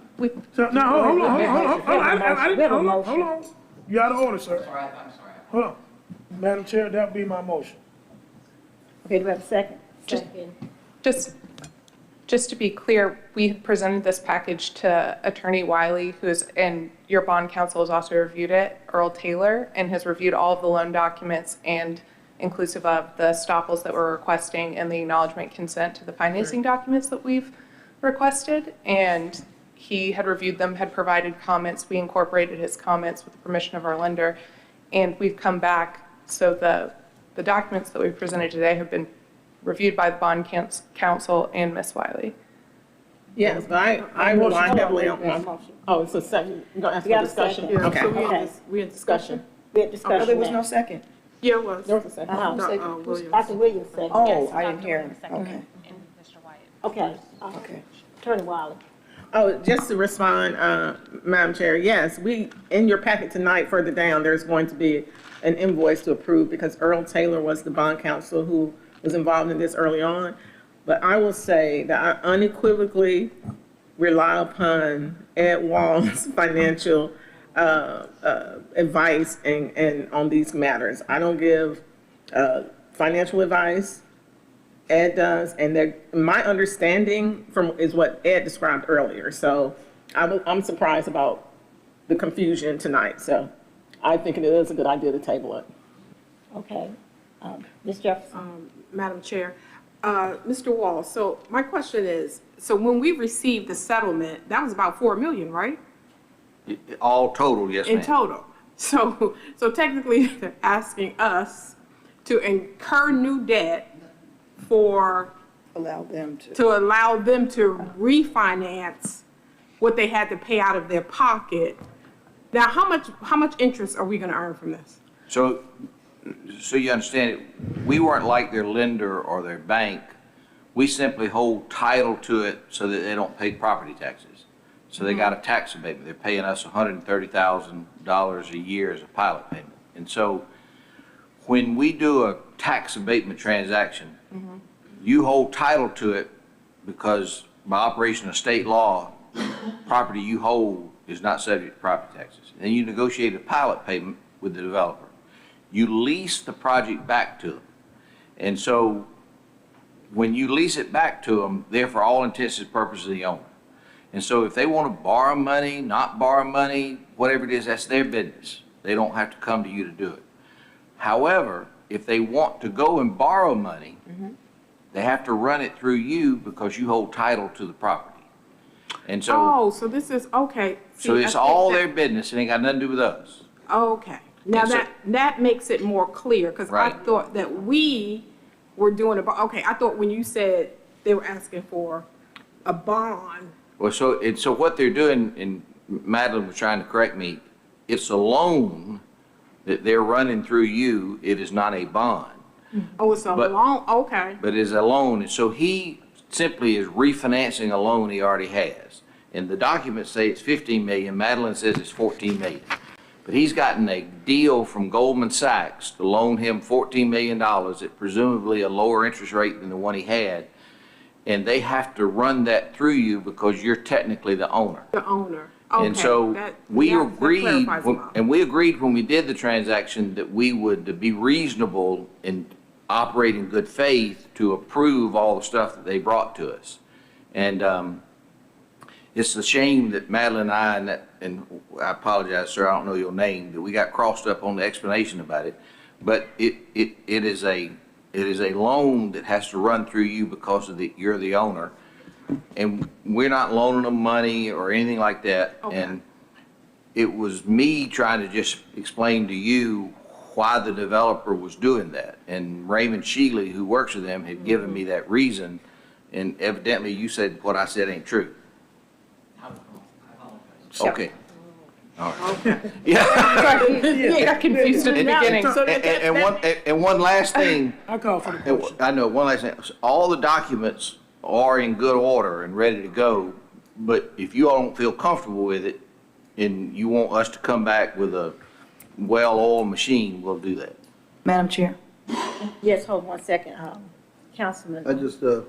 I had a question. And I think y'all should table it too, absolutely. But so does that mean that Attorney Wiley, your evaluation and Earl Taylor's evaluation was based on the $14 million number as opposed to the 4? Since everyone had the wrong documents, apparently? It's always been, and talking to Ed, it was always, to my understanding, was a 15. Wasn't it 15 million? Well, I noticed it's 15 here and colored in yellow. So it must have been. Okay, so both of y'all based it on a $15 million number when they said it was actually, you revised it to 4 at some point. I need you to answer, but at some point, by the attorney, I would like to find out what was the rationale for this outfit here behind the revised document that apparently we were not aware of to lower it so drastically, because there's got to be a reason why we did that. So I apologize to you, Yeah, Councilman Carn. The $4 million was the bond issue we sold for them in '24 to pay off our 2008 bond issue that we refinanced in 2019. So remember, in 2008 we sold that $7 million in bonds. We refinanced it in 2019 to get a lower interest rate, and that $4 million was to pay that off together with what other loans that they may have had at the time. And the bond issue he's doing now, or the loan that they're running through us, ain't got nothing to do with the $4 million. Okay, so it's to pay off some other loan they got. But we were evaluating based on the old loan. We didn't know about the new loan. Well, so is that basically it? Well, no. So what LaTanya and I were having Earl Taylor do was take the estoppel certificate and the other documents just to make sure it fit within the Georgia law. I wasn't so much focused on the amounts once I understood that the loan to value was 50% and that they weren't running the debt up to 100% and then quit maintaining the building. And so there's nothing wrong with a 50% loan to value. And so when the developer's attorney, Raymond Shealy, who these two people work for, he told me it was 50% loan to value. He was going with Goldman Sachs for a lower interest rate and was taking some equity out of the project. I was okay with it then based on the numbers. I just wanted the legal documents to be right. Okay. Based on what I'm hearing, we're just talking about $1 million difference. We're not talking about 4 million versus 15. That's it. Correct. And we are also not talking about paperwork that's not in order. The only issue it sounds like to me that we're dealing with today is 14 versus 15. I don't see the need to table this, because then if they've got a great deal with Goldman Sachs right now, this will just hold it up another month. If it's just a matter of them being able to run this through us and us say yes, I personally don't see a need to table it. Yeah. Madam Chair. Okay, Ms. Jefferson. Yes, I concur, Mayor Pro Temp. Definitely with the times that we're dealing with right now, and if they do have a deal on the table with Goldman Sachs and the interest rates, what have you, if we're not incurring any debt, my only concern is about the valuation of the property. You sure that it is 50%? It's 30 million. Well, so it was 21 million when they did it in 2008. And so clearly it's appreciated since then. It's all leased up. And so when Raymond Shealy told me it was worth 30 million, it sounded right to me, but I haven't got it appraised. Okay, so if they're full, okay, I understand. But yes, I concur. I don't think that we need to table it. Okay, hold 1 second. I have a couple of questions. All right, Mayor. Is it possible that we move on to the other issues in new business? Mr. Wall, the representatives of the leasee, go out, have a conversation, figure out where the disconnect is, and we revisit this before we go into executive session.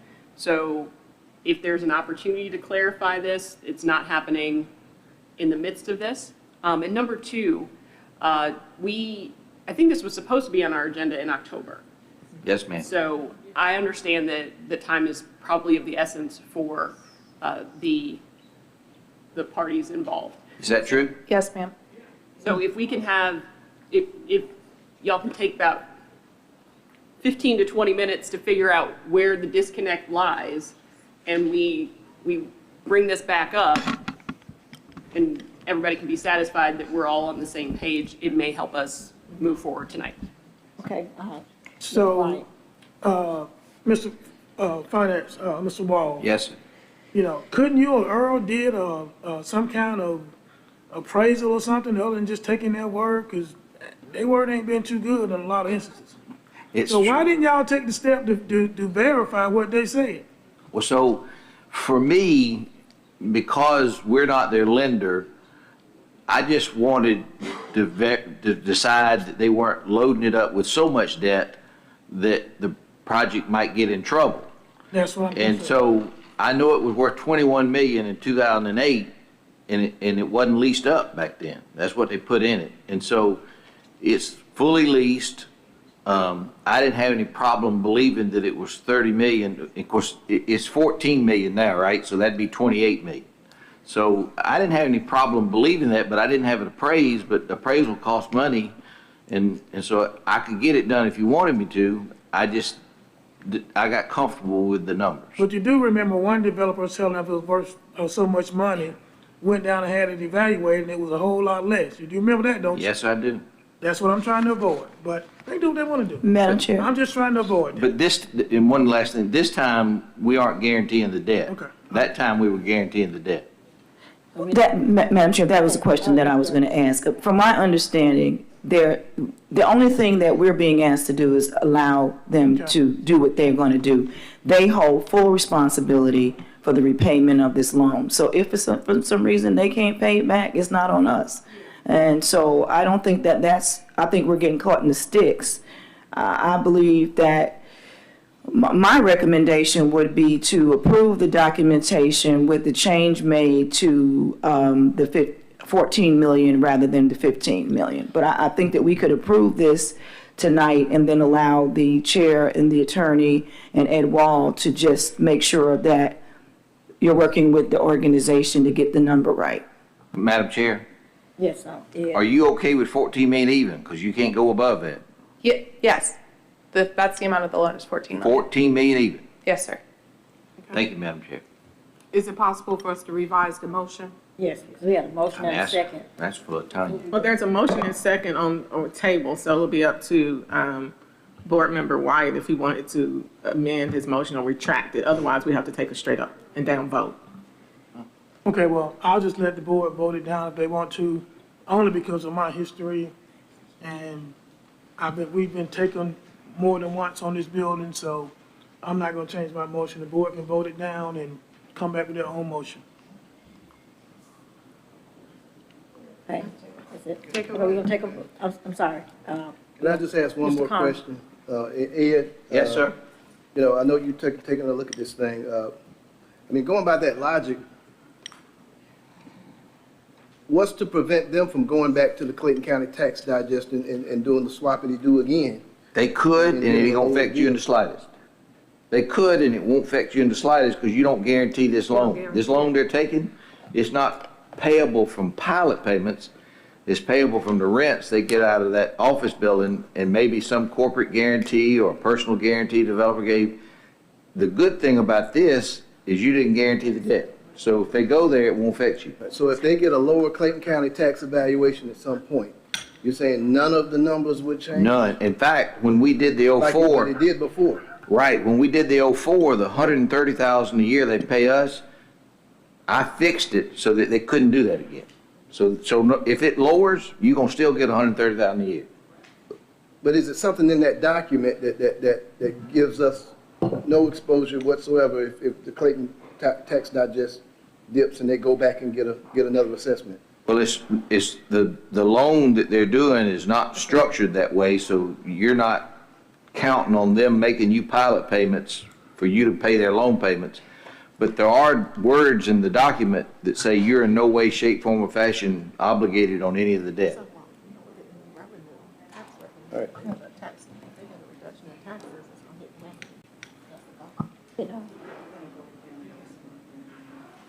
Okay. Motion to table. All in favor? Any opposed? Okay. Okay. Madam Chair, I'd make a motion to authorize the chair to approve the request from College Park Gateway Office 1 LLC regarding the execution of estoppels and consents related to the Gateway Initial Office Project Bond issuance. I second. Have a second by Mayor Pro Tem. Any discussion? All in favor? Aye. Aye. Any opposed? Opposed. Who opposed? Motion carries. Thank you, ma'am. All right. Next, consideration of approval of a payment of outstanding invoices as itemized.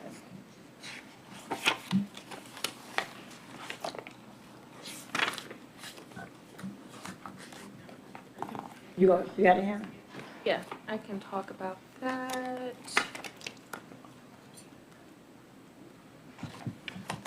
Do we just need a motion? No. Yeah, I was gonna just go over the invoices really quickly. So we have 2 invoices from Icon Filmworks, which is our AV for the BIDA meetings.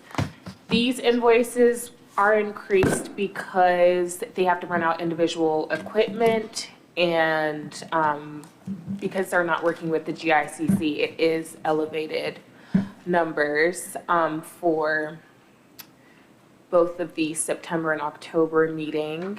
And then there's an invoice for the bond lawyer with Nelson, Mullins, Riley, and Scarborough. And that's for the issue that was just previously discussed. And then lastly would be a invoice from Republic Title Search for a parcel within the 6 West Assemblage to be able to proceed with acquisition. And that's what Attorney Wiley would be seeking for that. Madam Chair, Yes, ma'am. I'd like to make a motion Yeah. to pay all the invoices. Do you have a second? Second by Ms. Parker. Any discussion? I just have a question in reference to the bond invoice. That was just on the work, can you discuss what work was done? So I have the I'm actual sorry, Attorney invoice. Washington. Is this for the Nelson Mullins? Yeah, so Yes, so it this was, the invoice is in there. It says, it lists everything that they did. Yes, this was related to the Gateway 1 refinancing. So because bond counsel Earl Taylor was involved in this matter from the beginning, and due to the history, we asked him, we brought him in to have him look over these documents to ensure that they were appropriate. Okay. And it was cheaper than having me trying to reinvent the wheel and get acclimated, so. Can I ask you a question? This invoice from Nelson Mullins was for this project. Would y'all pay it for us so we wouldn't be out $1,400? $1,402, and it was the review of documents for y'all's project for this office building. Isn't that right? Isn't that what it said? Oh, yes. $1,402.50, the legal fees associated. Yes, ma'am? Yes. Yes, we plan on paying those fees as well as some other fees that you quoted to Raymond, should we have those. Okay. Oh, perfect. Okay, thank you. Madam Chair, I'd like to amend my motion. Thank you very much, madam. I'd like to amend my motion that we pay all of the bills, the invoices, except for the 1,402 and to Nelson Mullins. Okay. Before Hannah. Yeah. I thought we had a bill from Freeman Mathis Gary, no? I don't think so. Okay. I think that was, already paid. I think that's the 220. Hey, can y'all take that outside? Oh, I'm so sorry. Okay, and so there's a pending motion, Madam Chair, in a second. Or you amended your motion, amended second? Okay. Mayor Pro Tem, motion, Parker, second, any discussion? All in favor? Aye. Any opposed? Motion carries. And my apologies, who seconded? Ms. Parker. Thank you. Madam Vice Chair.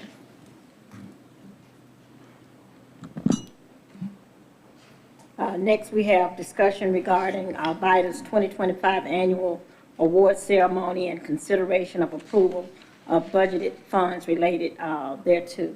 Can you handle that, Hannah? So for our BIDA awards, we've already met with, the GICC to confirm the location and some of the logistics. So the GL line item for this year that was approved was $39,000. And in your packets, I have the breakdown of what would be allocated for each budgeted amount, from the location and proof of the pudding catering to the technical services and videography/live streaming, the event planning, the music, decor, awards, and printing.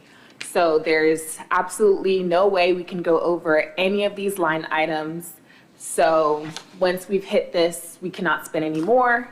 And I've also included the cover page for last year that has individualized expenses for each of the line items, like the location plus catering, on-site, icon, the event planner, and the entertainment. Madam Chair, Yes, I if I am correct, I actually came on BIDA in 2018 But from my recollection, I believe at one time when we had these awards, the BIDA Business Awards, that we actually had businesses that, I don't know if they bought ads or they bought tables, and so we received funds from outside of not just using the city funds. I don't know about that one. I thought we had it where you could get a table. I don't know why I thought that we had done that when Sabritha was here. So, okay, because that's another option, maybe not this year, but in the future, to look at giving organizations the opportunity, just like Eritropoulos Honors does. This allows us to still have our budget in terms of how much money we want to give, but not be, because last year was a very nice event, but it came out to 61,000. Yeah. And so here we're setting 39,000, but I think it just gives us more options to set it up where we can have different corporations purchase a table. I do like that idea. So that's just a suggestion, nothing to do, I guess, with this one, but I don't know why. What it is that I thought that we did in the city was like that. Ms. Jefferson. Okay, Madam Chair, thank you. I do concur with Mayor Pro Temp with that sponsorship opportunity. Also, in reference to the event planning and decor, now when we've done this in the past, the GICC has handled that for us. Is this separate event planning? It's additional. Can you help with it, Hannah? She just helps with the... Yes, so last year it was Miss Ashley Clay that handled the event planning, and that's who we were planning on getting this year as well. Is there any opportunity to save those funds? Because the GICC has decorations that we've always included. Madam Chair? They've always done the decorating for us in our, prior to last year. Yes, I'm sorry, Mr. Wyatt, hold on. Yeah, so I agree, yes, Member Jefferson, but as I recall, the GICC didn't have enough to cover that whole wall back there or something like that. Yes. You remember something right, like that? and then. And so, yeah. And the chairs. In the chairs, so that's what I recall now. I don't. But the goal is to stay within, the 39,000. Okay. All right. So wait, so we rented chairs last year? Why? I No, don't not chairs, no. We just had chair covers. That was just part of the extra decoration. Oh, we did, okay. So here's, the reason why I bring this up is this. Okay. We're going through a major transition with our businesses and with where the economy is. If there was an opportunity outside of an award to provide, I don't know, I'm just speaking off the cuff here, if it remains in compliance, if there was an opportunity to provide a monetary award for our businesses or one business or something to assist them in, the lack of opportunity that this economy has presented them with. We've had a lot of transition with a lot of our businesses closing, a lot of our businesses, not having the ability to scale. It's just been a lot of upheaval with our businesses. And so I was just seeking ways where we can find opportunities to allow the GICC to include their decorations and decor that we have done in the past. I mean, the GICC has hosted, several thousands of events, and they're well some things equipped. we did use from. It was a partnership. It was collaborative, and Yanous, you might be able to kind of, because you all also work, with. Yes, we did the tablecloth, the runners, and the chargers. Yeah, so that is one of those things that we will provide for that. Microphones. I apologize. All the other decorations came from another company that you hired for that event. The chair covers and so forth, we wasn't able to do that. Okay. I don't know. I think that if we can find an opportunity, this is the accountant in me, to conserve costs. are, given the light of what this board has just, went through with the previous defrauding of the city, if there's some type of opportunity outside of an award to provide some monetary gift or something to some of our businesses, or either, I know in one award there's like a special recognition award or something. So if we have a partner who has gone out of their way to service our city, if there's an opportunity we can conserve our decor and pass those funds to help out our small businesses with a small token of appreciation. Madam Chair? Yes. Just thinking about what Board Member Jefferson said, now this one I do remember. One year, we offered some of our businesses advertising on the digital board. Okay. So maybe that is something that we could do. The award recipients could get some type of packet. I don't know if we can work that out with GICC. And that was, But because I don't know about us giving money, I don't know how that impacts us in terms of the gratuities clause. Can we give money, but can we do something where we offer in some type of incentive or some type of discounted advertising? Definitely we could, Yeah, so forward, I think we definitely can do something to help to highlight, those businesses. Just as, Madam Chair? Yes. So we can't give gratuities, which means we Can't give can't money. just give out gifts, but if it's tied to a public purpose, such as fostering and enhancing our local business communities, as long as we specify the purpose, then you can avoid a gratuities violation. So how does, Attorney Wiley, how does the city operate now when they provide a donation to persons, nonprofits? What does that fall under?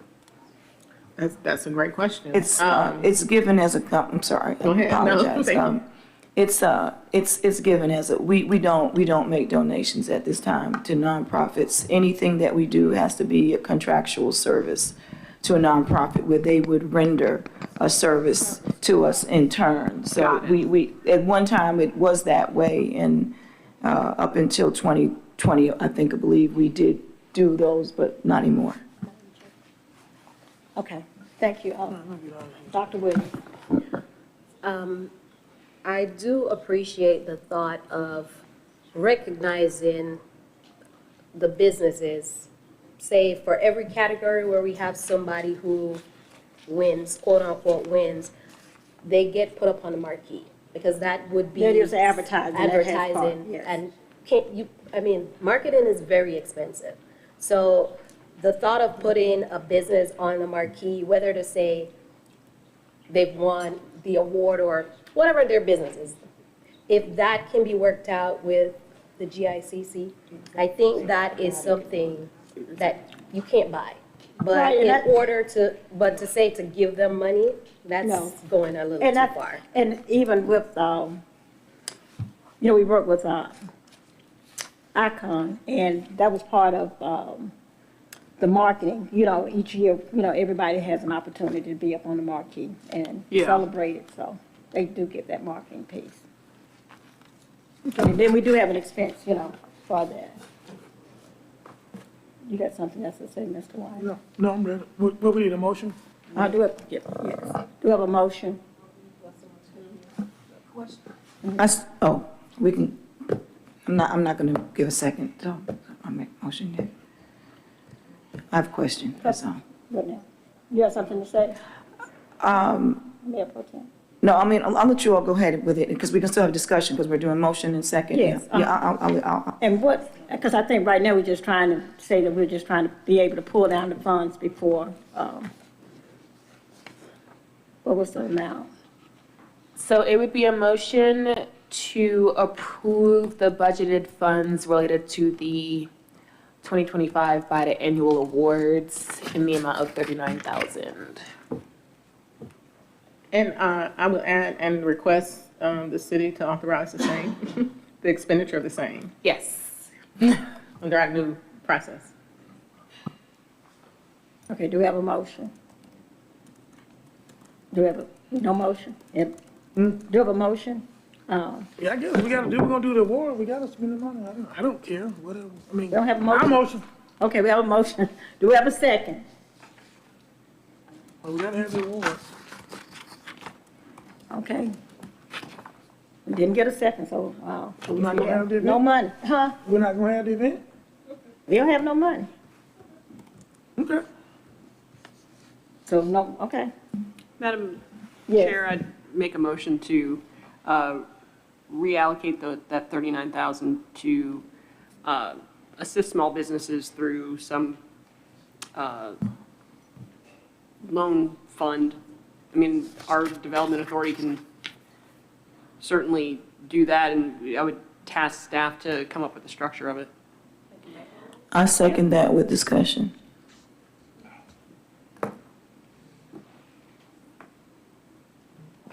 Okay, and actually, this was kind of interesting because I did talk to CPMSA. That was part of our discussion. Ms. Ginger, I don't know if she's still here. We were looking at trying to set up some type of some development fund to assist our businesses that are struggling in the city. We have the facade grant program, but we don't have any programs that the city has that would assist business. And we, just in the last few weeks, we've lost we were losing two major businesses on Main Street. Corner Grill closed for good. And we also have Miss Rose Dance Closet, which is, and then we will be losing, in the building where Miss Rose Dance Closet is, there are other businesses that may not be able to come back. I think that as a business, as much as you all know, I love to have an event, and I think we should celebrate the businesses. We have done this program when I was the chair. We did this for like $3,000. $3,000, yes. So when we start talking $40,000 for this, if of course I would love to have it, I would love to celebrate it, but I do agree with the mayor. If it's an either or at this point, I would think that if we can find some type of initiative, some way to assist our business owners during the next few months. Any other discussion? All in favor? Aye. Aye. Madam Chair, it would be possible to put together a committee of BIDA members to begin to look at what that's going to look like, because we voted on it, but now we have to do it. So I would also suggest that we select, or if we can get some volunteers to work with Hannah as well, to, just as we would have had some volunteers assist with the planning of the awards dinner, that we start looking into that. Former committee. Madam Chair? Yes. My motion was to have staff do this and come back to us. So I think it's important for staff to sort of formulate the framework, and I think, we have a discussion as a board about it, but I think the framework of it should probably come from staff, and then we discuss it as a body. Well, one thing, I understand that. I do feel still that we should recognize these businesses as a board. And I think it still should come, from the board first, and then still reach out, and have another committee to help with helping with some of the businesses. I think that would be good. So perhaps we can do something that's on a smaller scale and still have some type of business recognition event, but then allocate some of those funds to some type of program. I think BIDA board members should be, we are always putting stuff on staff. And Yes, this is, this is a board of persons from the community who serve from the goodness of our heart. And it's a lot of work for us too. But I do not believe this should just be put on staff. I did not hear that in the motion. No. If that is the motion, then I rescind my vote. Okay. Yes. Well, I mean, Madam Chair, I feel pretty passionately that structuring a loan program should probably, the bones of that should probably come from those folks who have specific training in economic development. And I think it's up to us to make suggestions and tweaks from there, but considering the legal implications of this, I would certainly want people who are trained in these areas to have the first crack at it. Clear, okay. Excuse me. Okay. Ms. Jack. You can go Mayor back. Pro Tem.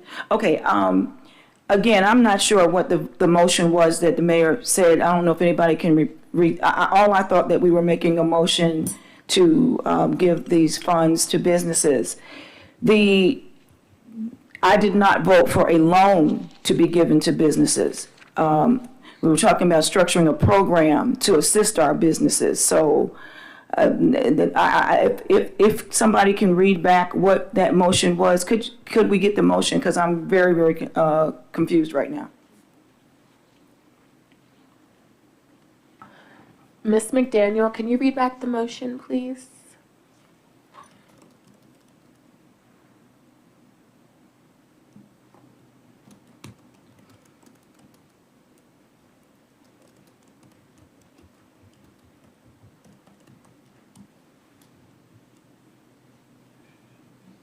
She just came off of mute.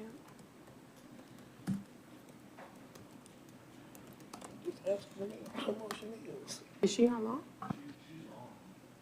And she came off mute, right? I just asked the mayor what her motion is. I mean, if the mayor remembers what her motion was, I would like to know what that motion was. I'll say that I did remember the mayor saying staff should formulate the program, but did you say that it was supposed to be a loan? Yes. Or, okay. Yeah, I didn't hear, that, if that's the motion, I rescind my vote. Okay. I would make a substitute motion unless we just need to, I don't know if everybody else is in agreement with that. Yeah, so I think we should have an award, but since we're not gonna do that, I guess I think, only reason I think we can probably do staff and a couple of body members, but the only reason I think we should do staff from a different reason than she thinks. I think because if we do staff, we can go to field like in business license or utilities and see what businesses may be behind. So that's why I say staff should take the first stab at it, because they have information that we're not privy to.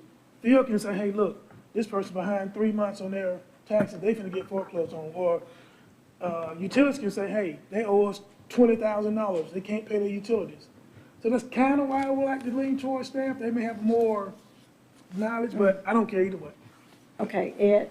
So, Madam Chair, I'd like to, I'm not a lawyer, but I'd like to caution the board, we really got to have a memo from LaTanya.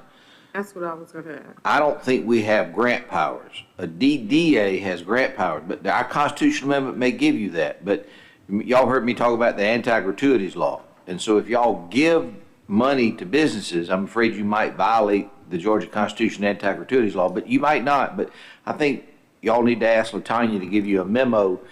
If you wanted to do this, how would you structure it? Is it a grant program? Is it a loan program? Then I can work the terms, you know, how to do it, low interest loan, but we got to navigate the constitutional amendment to make sure it's legal. Thank you. Yeah, I actually went to legal review today, and I asked about this particular program.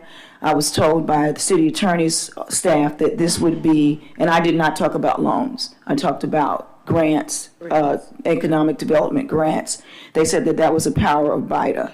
So I guess if Attorney Wiley, if you would check on that, we could find it. But because I was asking, I wanted to use some of my community development, some of my community enhancement funds, because we have facade grants. Yes. And that's a grant, yes. Okay? And so I was asking about doing a facade grant to help some of our Main Street businesses. No, I mean, I wasn't asking that. I was asking, the same way we have the facade grant, can I put some of my community enhancement funds to do economic development grants? And I was told to go to BIDA with that. I just didn't bring it up tonight because it's tonight. I was going to talk to LaTanya about it after tonight. Madam Chair, I got like one. just real quick. So, I apologize, Mayor. I won't jump ahead of you. I was still, I hadn't finished my thought, but, because I was going to chime on to what Board Member Wyatt said. I believe whatever we do decide to do, that it should be a joint. I mean, we cannot, of course, we cannot as a board do this, and I was not talking about the board. Even when the board put together the BIDA awards, we've never done it just ourselves. We just had 3 board members work with staff. There's nothing that gets done in this city by this board that does not involve staff members. So I was talking, when I said to have board members, the implication would be, of course, there would have to be somebody from College Park staff or one of our contractors, our attorney, to work alongside. But I definitely do not want to say BIDA members are not a part of this. We need to have some involvement from the board. Madam Chair. Okay, hold on. Okay, Mayor. Let me be clear about, 1, I said loan, not grant. 2, strictly the structure of it being fleshed out by staff to come back to us for review because of the legal, because of the economic development implications. So they can research and have the time to figure out what other development authorities might be doing along these lines so that we are not sitting there starting from scratch. That was my thought about it if we are going to embark upon something like this for our businesses, that they can come up and figure out what the best practices are and then bring those back to the board. Okay, thank you. And certainly, I apologize, and certainly not within the context of, selecting businesses or anything of that nature, just setting up the framework by which we can have the conversation so we can get to the point of issuing loans for small businesses. Am I getting off course right now? I don't think you are. I think this is a natural extension of the earlier thing. The earlier thing about the All right, Ms. Jefferson. Thank you, Madam Chair. I concur with Mr. Wall in regards to having our BIDA attorney determine what our compliance is. I mean, I remember the former Mayor Jacques Longino, he utilized his BIDA awards to provide scholarships to the community. Mm-hmm. So where did that fall under? There has been times where monies were granted to this community in some shape, form, or fashion. So if we can have Attorney Wiley to prepare, our compliance and what we have the capability of doing to supporting the businesses in our community. So, Madam Chair. Okay. So, about the scholarships that Mayor Longino had, so you couldn't make the scholarships. So we found this legal reasoning that the money had to be given to a nonprofit. In exchange for educational services, you paid the nonprofit, then the nonprofit gave the scholarships, because I think anti-gratuity law applied. And so it took months to find a nonprofit that had in their powers where they got the IRS determination letter, and we found the Rotary up in Hateville.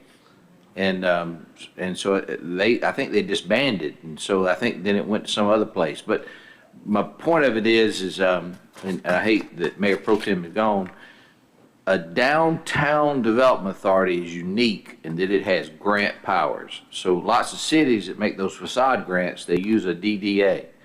And I wasn't sure what our constitutional amendment allowed. Madam Chair? Okay, hold 1 second. Okay. Hannah, you had something to say? Attorney Wiley, did you want to answer it, and then I'll go?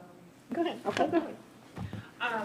So I was just wondering for point of clarification, because the BIDA awards would be in pretty much less than a month if it were to happen.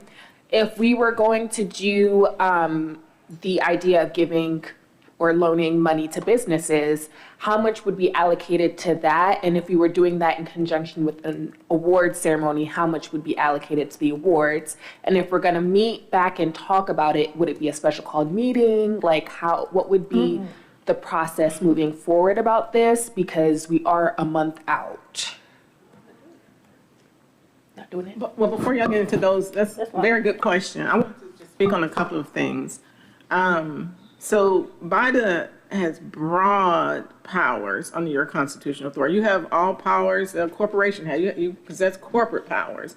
So BIDA has much more power to do things than a statutory development authority, such as a DDA or a regular development authority. Even with that, though, we're still subject to the gratuities clause and not give away anything that's not in exchange for a public benefit, does not promote a public benefit.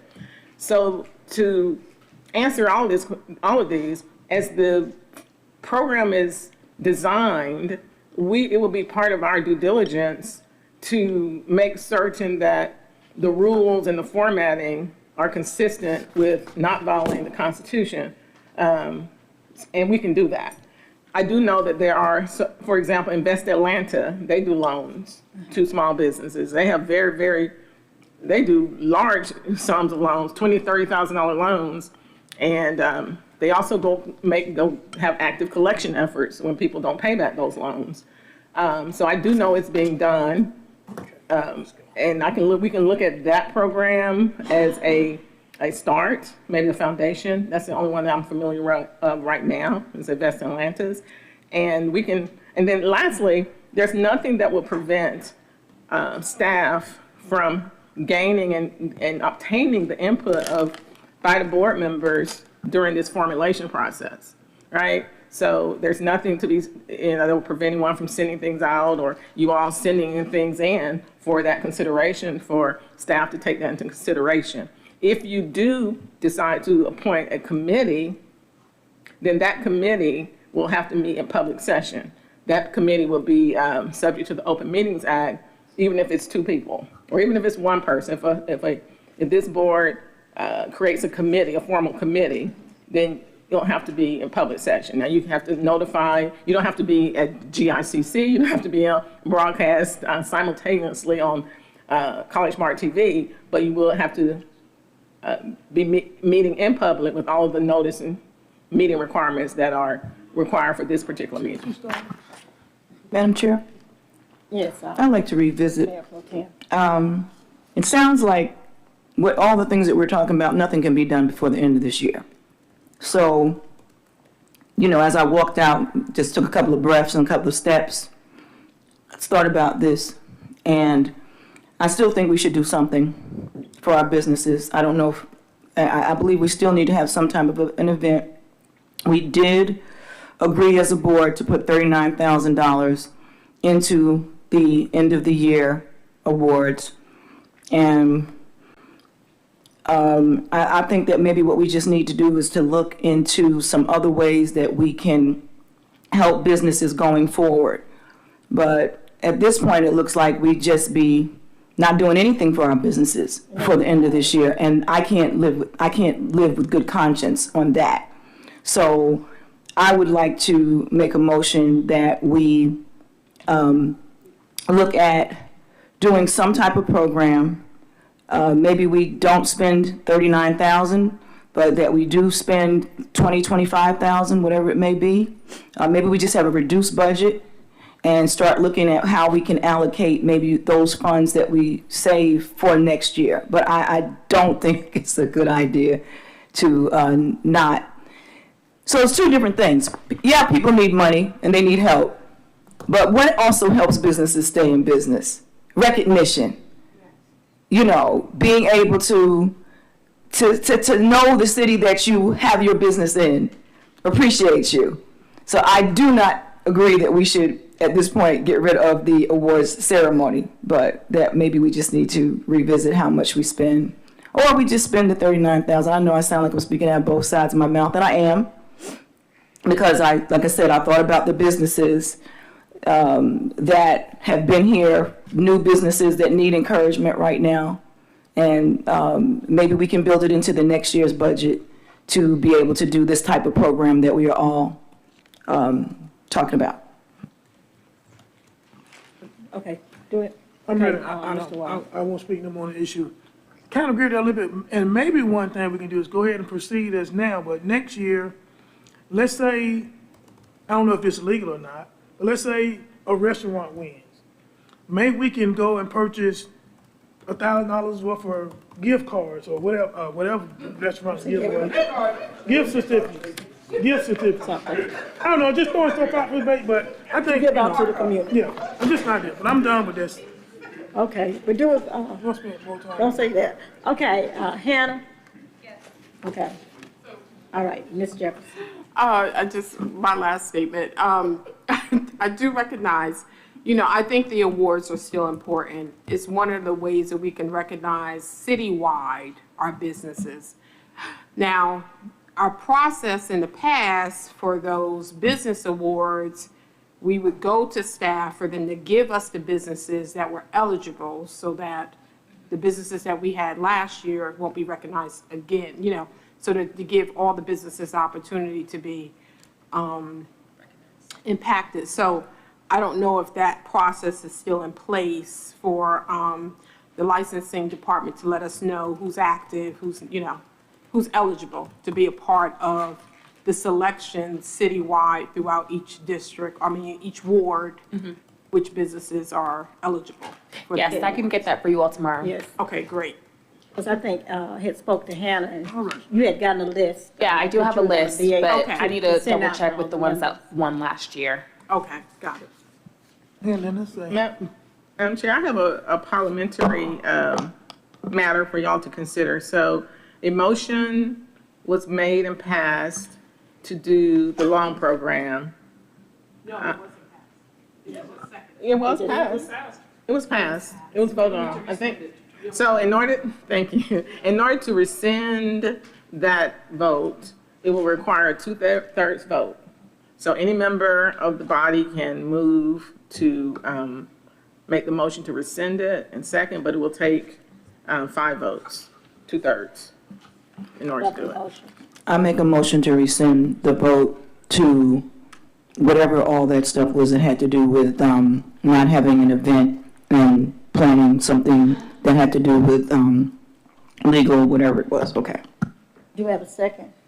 Second. Second by Ms. Jefferson. Any discussion? All in favor? Raise your hands. 1, 2, 3. No. No, so we got 4. Any opposed?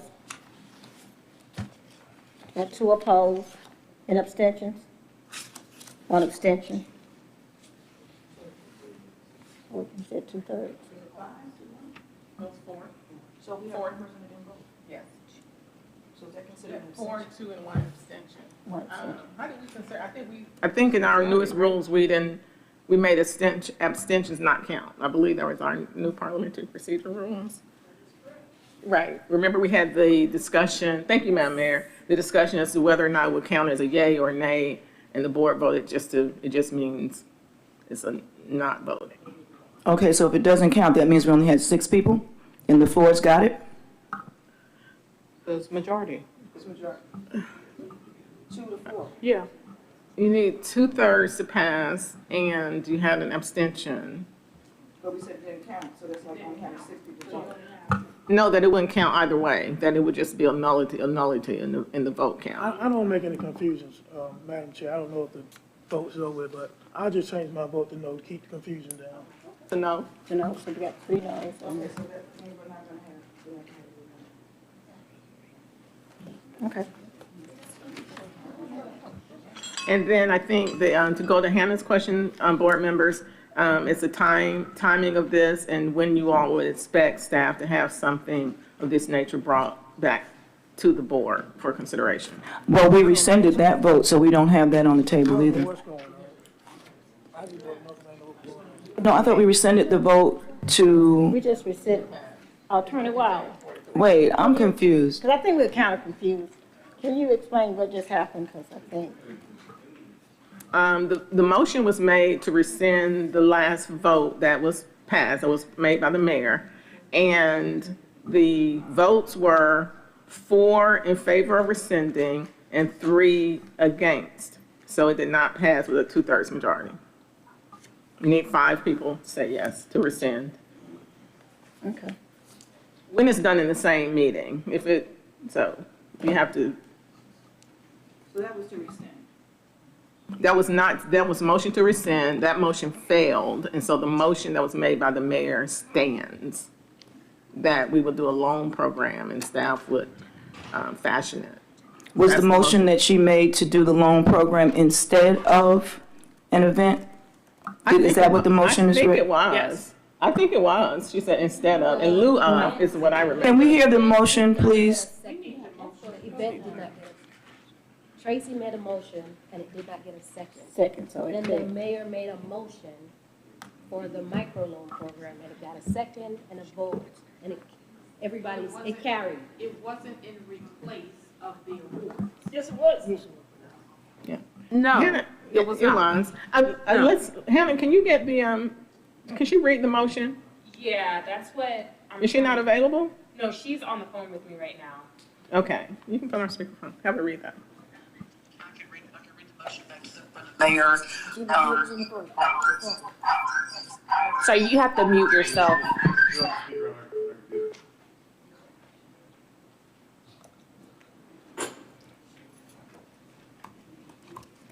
Yep, I'm here. The mayor had made the motion. So you have to turn off your speaker. You have to turn off your speaker and mute yourself from that for the Zoom.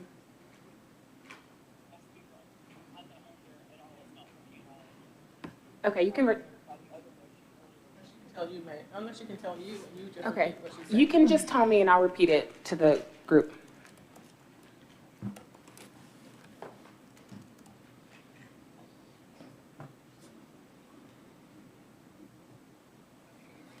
Yeah, ready. The mayor.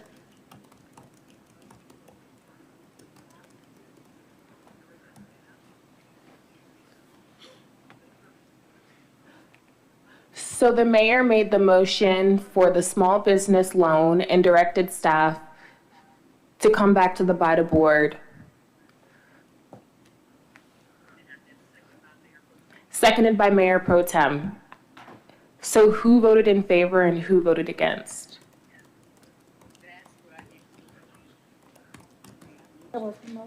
The motion was not. It was not a motion So there was no made vote. to get rid of the awards event.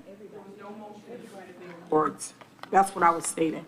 There was no second to So that she motion. said there was 4 in favor and 3 against.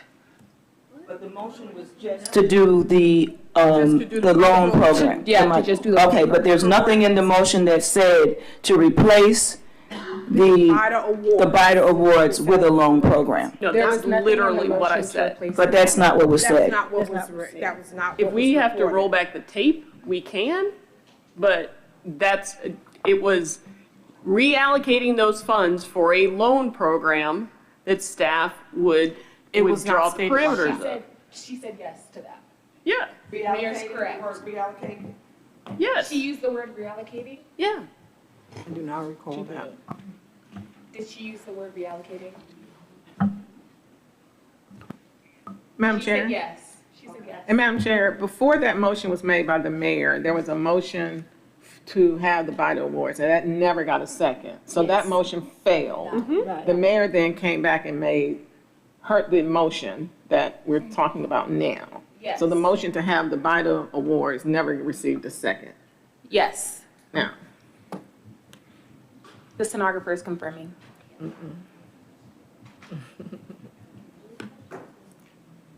Okay, thank you, Ms. McDaniel.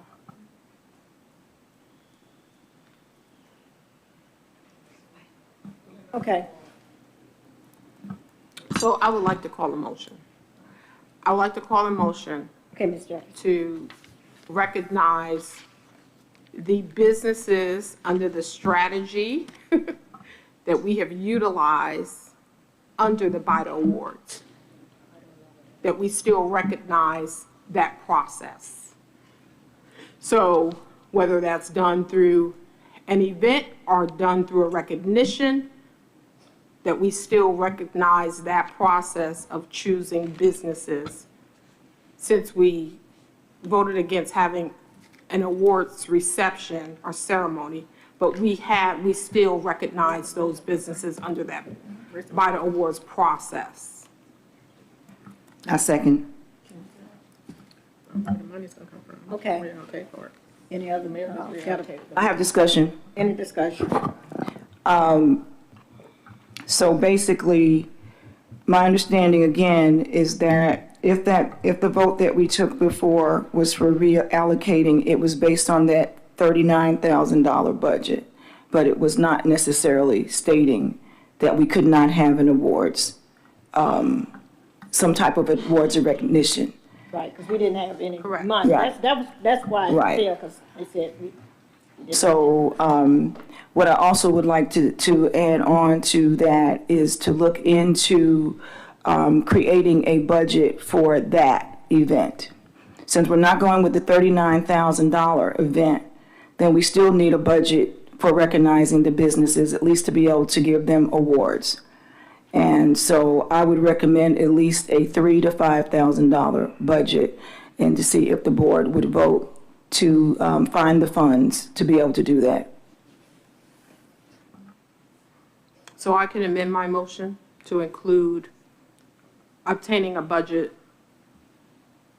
up to $5,000 for a recognition ceremony. We can add it. How do we pull down the money? That's what we're asking for. I don't know how we go about getting we don't have unallocated any. funds from the city. That would be it. Ed and the mayor and So- Mayor Pro Tem. So y'all have a budget. Yeah. I mean, BIDA has a budget, and the award ceremony was in the budget. And so it's okay for y'all to repurpose it, to make loans. That's a laudable, worthwhile thing, but there is money in the budget that you Can we have. move past that to, since the money was reallocated to the loan, that 39,000? Sure. The issue now is the additional funding. Where would this additional funding come from? So you have a budget, and under the new policy that we have, all expenses go for you to be approved, and then it goes before the mayor and council to be approved. But it's judged against that budget. That budget's been approved. And one of the key things in that budget was the sale of land, by June 30, 26. And so if the land doesn't sell, we don't get what was in there, the city would have to reappropriate hotel motel tax to finish out your budget. But you have line items in that budget, and so there's nothing wrong with you all deciding that you want to appropriate money for whatever reason, and then it goes to mayor and council for them to approve or disapprove. Let me ask this too. We had to sell a Cleans Park, so we do have, it's in escrow. Can we use any of that fund to do something, for us? So that, I just take, that 300,000 is in fact yours to do with as you That's so right. choose. What has been the expectations by everybody's understanding, the 300,000 will pay down the $9 million in debt, and you have money in your budget that's not a part of that. One thing I want y'all to know, while I was out talking, I've got the office folks to pay y'all $2,500 tonight for what you did. So that's $2,500 you wouldn't have gotten. Okay. And so, remember there are two sets of books at BIDA. One's for all the debt service that you have for the city and stuff, and one's something that's not tied to any debt service. And that 300,000 is something that ain't tied to anything. The 2,500 is not tied to anything. Okay. And so it's a collaboration between you and mayor and council. What do they want you to do with that 300,000? Do they want you to pay it to them, or do they want to keep it? It's just part of the process for y'all, but you all, it's not fair to say you don't have money. There's money in the budget. It just has to be approved by you and then by mayor and council. I'm just going to, just on the record, and I have a slight different interpretation, legal interpretation of the charter on the money. I think it's all trust funds, but we're not going to open that can of worms. I just wanted for the record to not go without saying anything. I'll put an asterisk by your last comment on the money. I know you and I disagree on that. Okay. And mine ain't a legal thing, it's just practical. So in our BIDA budget that gets approved by council, we do have a line item called convention/meetings. So in that line item, we do have a BIDA awards line item that is the 39,000 allocated, but it's not just 39,000 in that line item. So we could definitely find 5,000 in that line item to dedicate towards the awards, but we can't find like 30,000 in addition to the 39,000. So if it's just 5,000, that's doable, but it can't be like an outrageous amount for the awards. So if it's just 5,000, we can agree on that, and then we could do the 39,000 for the loans. No, okay. Because I'm saying no, Hannah, because I think what Ed just said is that there could be the Clean Spark funds, which is going to be for disbursement later on. How this board wants to disperse that money. He was saying that $300,000, there could be an appropriation from that money too to add to whatever you're saying. So it's not just what's in the budget, but the money that just came in Clean Spark sale proceeds, where y'all are going to consider how you want to disperse it this evening. That's on the agenda. Oh, okay. So that's in addition to what you just said. Okay, got it. All right, Ms. Jefferson. Thank you, Madam Chair. What we have done in the past, Oh, this one up. for any budget line item that we were under, we have allocated to the awards. We did that in the past because we had to do it for James for technology, for all of that. So there were budget line items where we didn't exhaust the education, the travel, so those budget line items were they were allocated to our award ceremony. That's how we were able to find the little that we did. Got it. Back in the day. Exactly. So there's that opportunity still if we don't get these funds in time to have an event by. The event's supposed to be second week in December. So December 11th. December 11th. We can at least look at those line items where we haven't exhausted those funds. And see if we can reallocate to have a ceremony. Got it. We had a motion. I made a a motion. motion. And I amended the motion to include the up to $5,000 of ceremony recognition of the BIDA Awards. My second goes to that. Yeah. We've had discussion. All in favor? Aye. Aye. All right. Thank you. Any opposed? And one opposed. Mr. Wyatt. Okay. Next, I guess we still can do consideration of nominations if we have 5,000. Hannah, I think you had something in the package. Yes. In your packets, it's the nomination form, but Chair Willis also has a digital form that will be sent out to you all tomorrow. Okay. Next, we have a what is it? Deposition of Clean Sparks.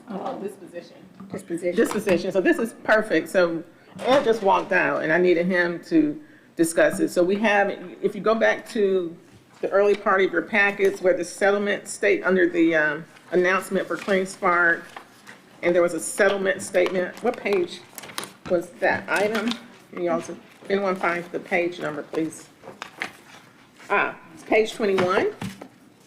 It's a settlement statement. This is the this is how the funds were received, dispersed. This came from directly from it was approved by myself. It was approved by Michelle Rothmeyer, who handles our real estate closings for us. And it shows the money that is due from the purchaser to BIDA, less all the fees. So it looks like it's cash is due to BIDA. It was $314,386.70.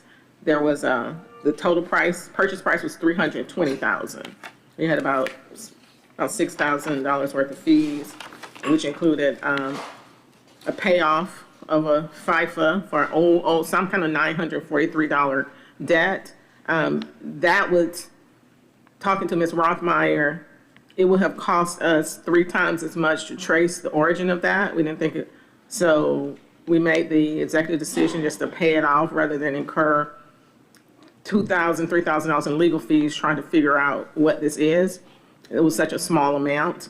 And then there were legal fees associated with reviewing and then creating the post-closing obligation document that we have to do. And of course, we had a $16,000 earnest money. The money was wired to, well, the money has not been wired. The money is sitting with Republic Title, subject to you all making a decision where you want the money to go. Ed was going to talk about the different accounts where you can put it, but so when he gets back, because I don't know what the accounts are, and he was going to get the information. I would ask that to the extent that this body was going to consider all or some or whatever amount to the city, that the motion expressly be made that you're doing this to pay down the $9.7 million debt so that we can start having a running record of paying down this debt.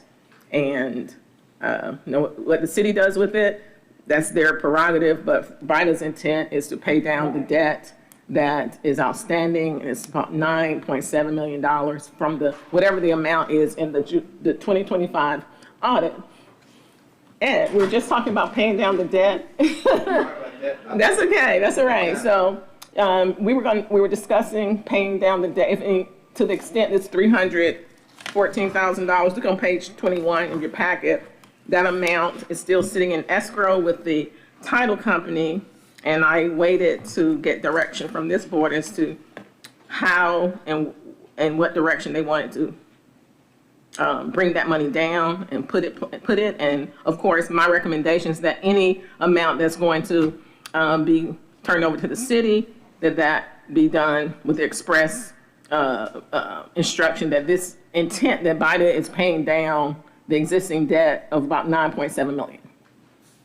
And I think there's, yeah. So I do not believe there's any legal obligation that BIDA board has to pay anything to the city as it relates to this $314,000.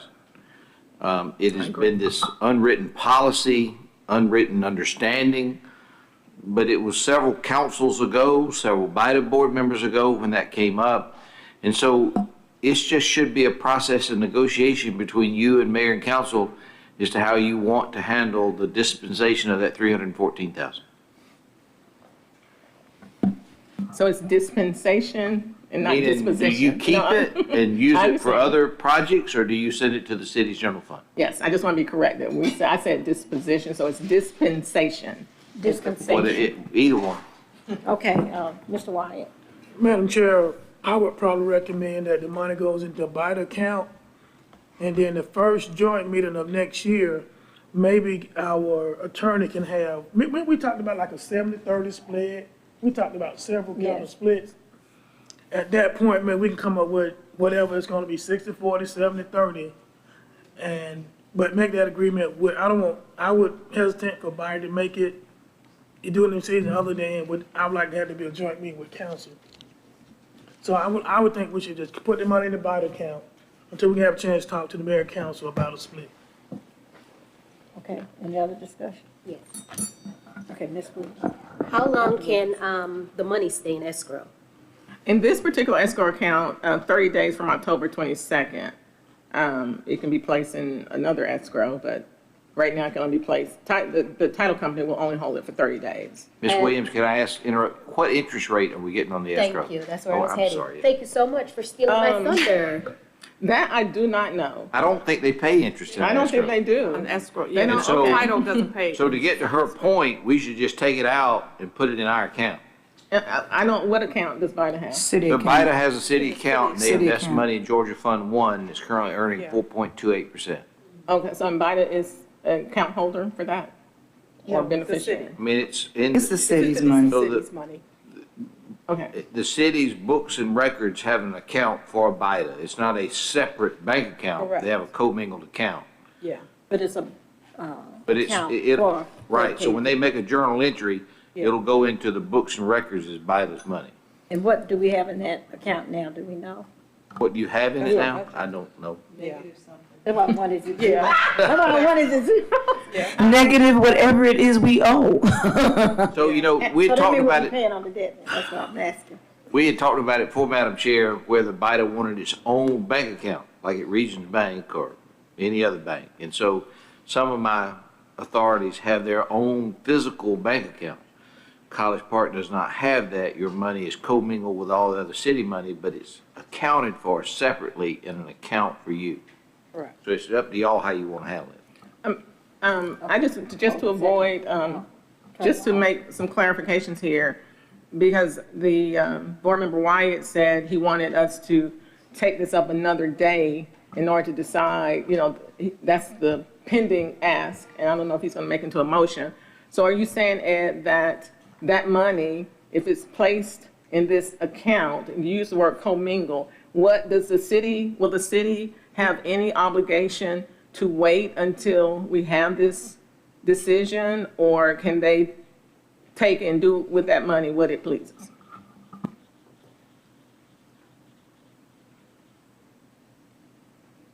All right, yeah.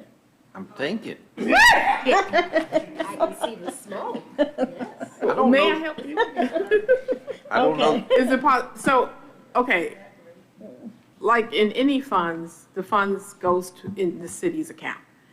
If we want an allocation to our budget for that money, it will go into our BIDA budget. But we don't have a separate account. It goes to the city. Now, we can make, you know, we can decide what, but, you know, my thing is to pay debt. So But neither here or there, you know, so we have an allocation fund, which is our budget, but it goes to the city's account. So, to get to her question and yours, so the money that you hold in BIDA is held in trust. That's something you always said.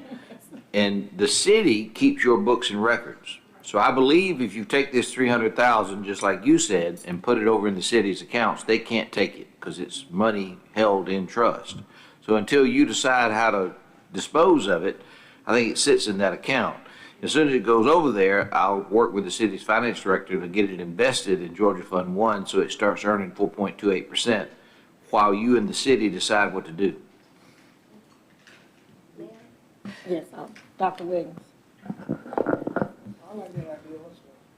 So if we, going back to the vote about the loans to businesses, as well as the paying down the debt, I do believe we could do both with this $300,000 because pay down the debt, we first have to decide how much we want to split. And then whatever if we choose to keep some, then we also have a means to fund more businesses with these loans that we just voted on. So I think there's a way that we can get two things done with this $300,000. We don't have to necessarily give all the money to the city to pay down the debt because there are things that this board wants to do. We just voted on something we want to do. So in terms of where we put the money, until we decide how we're going to allocate it, I think right now it's important on where we're going to deposit that money so that we can earn interest up until the point where we vote and decide how we're going to split it. So I think tonight we should be looking at where are we going to put that money. Okay. Madam Chair? Yes, Ms. Jefferson. Okay, so Attorney Wiley, where are we in regards to the IGA with the city? Because this would fall into play that the funds go to the city with the IGA. Well, we couldn't do our special call meeting. I think when we were at the Elysium at one of our meetings where we sort of looked over what the city did, and you remember I did that long with the red font. Actually, when we were in Savannah, we all met with the city attorney's office during lunch, and we all met virtually, and they submitted a response, and we did not have our special call meeting. Remember, we were trying to have a special call meeting before the joint meeting. So it's still in the air. There's still some things I need direction from this body The city attorney's office did make great strides in lessening and creating another document that is at least doable and fair and consistent with the Georgia law. And so there are just a couple of things in there that I need direction from this body. I can't make those decisions. They're policy decisions. For example, if there is going to be a split, what that split would be, how it would be. So all of those things are decisions that are not legal, but I need this body to direct and instruct me. And what I can do, and what I will do, is I will send something out to all of you all with those issues. I'll send something, an email to you all by next Wednesday this time, so this, at least you can start thinking about what those outstanding, I think there are 3. Instead of having 20 issues, I think there are now 3. There are 3 that I think we need to get your directives. I understand that BIDA wants to have its own money, or basically should have its own money. But I don't even think that we have a practice right now whereby any sales of land that BIDA has goes into a account that does not go to the city. I do believe this is a discussion that may need to be held jointly with, this sounds to me, when I look at it right now, we've got the money, we got to put it in an account. It's going to go to the city's account in BIDA's name. That to me is the first start. Now, how that money gets distributed, BIDA can make a recommendation, but it's kind of hard when you owe somebody money saying, I'm going to give you back, I'm going to give you $100,000, but I ain't going to give you the whole $200,000. So I do believe, I mean, we do have 2 members of the governing body here. However, I think that this is definitely something, my recommendation would be just for us to put the money into the main account, allocate it under BIDA's name, and then to have a joint meeting with mayor and council to determine how it's going to be utilized. I don't think we can make that decision all by ourselves, based on the past. Is that a motion, Mayor Pro Tem? Yes, sir, if that's not too much. Excuse me? I mean, if I know I said a whole bunch, I mean, so, was that, I mean, I'm just saying, did I say too much in that motion? Can you repeat the motion? Okay, so that's what I said, so the motion would be for the funds from the sale of Clean Spark to be deposited into the general account in the city, allocated for BIDA, and then at some time in the future, a joint meeting will be held between BIDA and City Council to determine how those funds are distributed. May I add the word to be held in trust and allocated to BIDA? I will adjust to that, yes, ma'am. I'll adjust my second, or if I have a second. Yeah. Okay, we have a second, Yes. Mr. Wyatt. Any more discussion? Okay. So, Mr. Wall, is this being treated any differently from any other sale that we have done? No, ma'am. So this is the same process? It's good to go, and just so y'all know, if you wanted to create your own bank account, think about all the things you gotta go through. Who y'all gonna sign it? Get them bonded, all the policies and procedures you gotta go through. So y'all doing the right thing, I think. And go ahead. Okay. I was going to say, judging from the fact that we are very hopeful that we will close on more property before the end of this year, I think that this, we can, well, I guess we can bring this back again, or we can make a decision now that any closings that we have between now and the end of the year would be handled the same way. And Madam Chair, that's correct, Madam Mayor Pro Tem. I wrote that we might have substantially more money I'm hopeful to get at least 1, hopefully 2 closings completed before the end of the year, which would be great to have 3 projects done in a single year.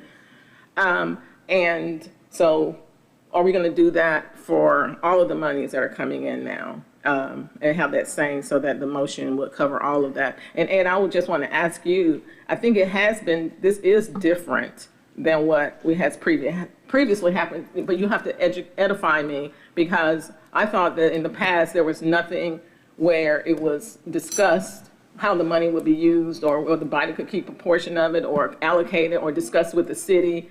I'm not aware of that being done, but please educate me because I want to avoid, my goal tonight is to avoid confusion going forward so that we don't ruffle any feathers and everybody is on the same page when it comes to the good faith efforts that are to come concerning the money.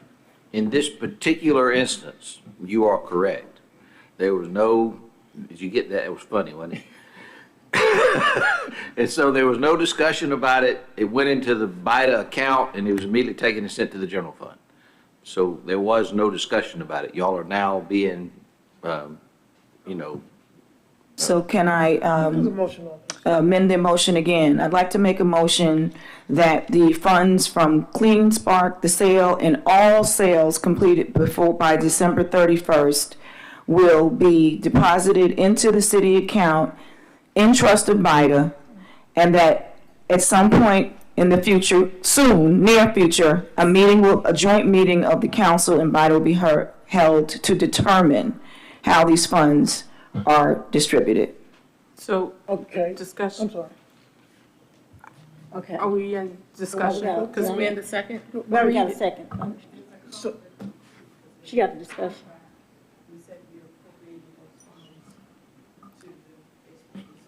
Then we get amended second, I'll address that with whoever, did you amend your second? No, Tracy. Did you amend your second? So as long as you're okay with it, Madam Chair, I'm going to second the Mayor Pro Tem motion. Okay, we got a second by Mr. Wyatt. And there's a question, Madam Chair. There's a motion on the floor. With Creed, it's my understanding historically that y'all made a decision. So y'all made a decision last year to use the funds from Creed to pay for new baseball fields or new recreational property. Is that correct? Green space property? Yes, ma'am, that's I what we don't said. remember that. But okay. But Take it for 18 acres and replace the ball field. the 6.5 acres. That's in their contract. So I just want us to be aware of that. Okay. So when we make this motion, I'm sorry, I want us to be aware of that. It's in their contract, and we agreed to that as a board.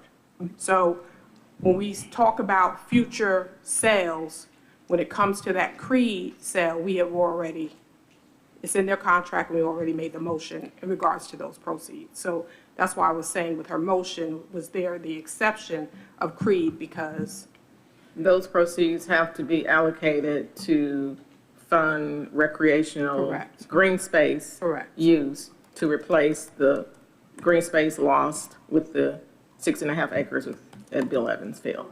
Madam Chair, I don't see a problem with it because that document precedes this vote.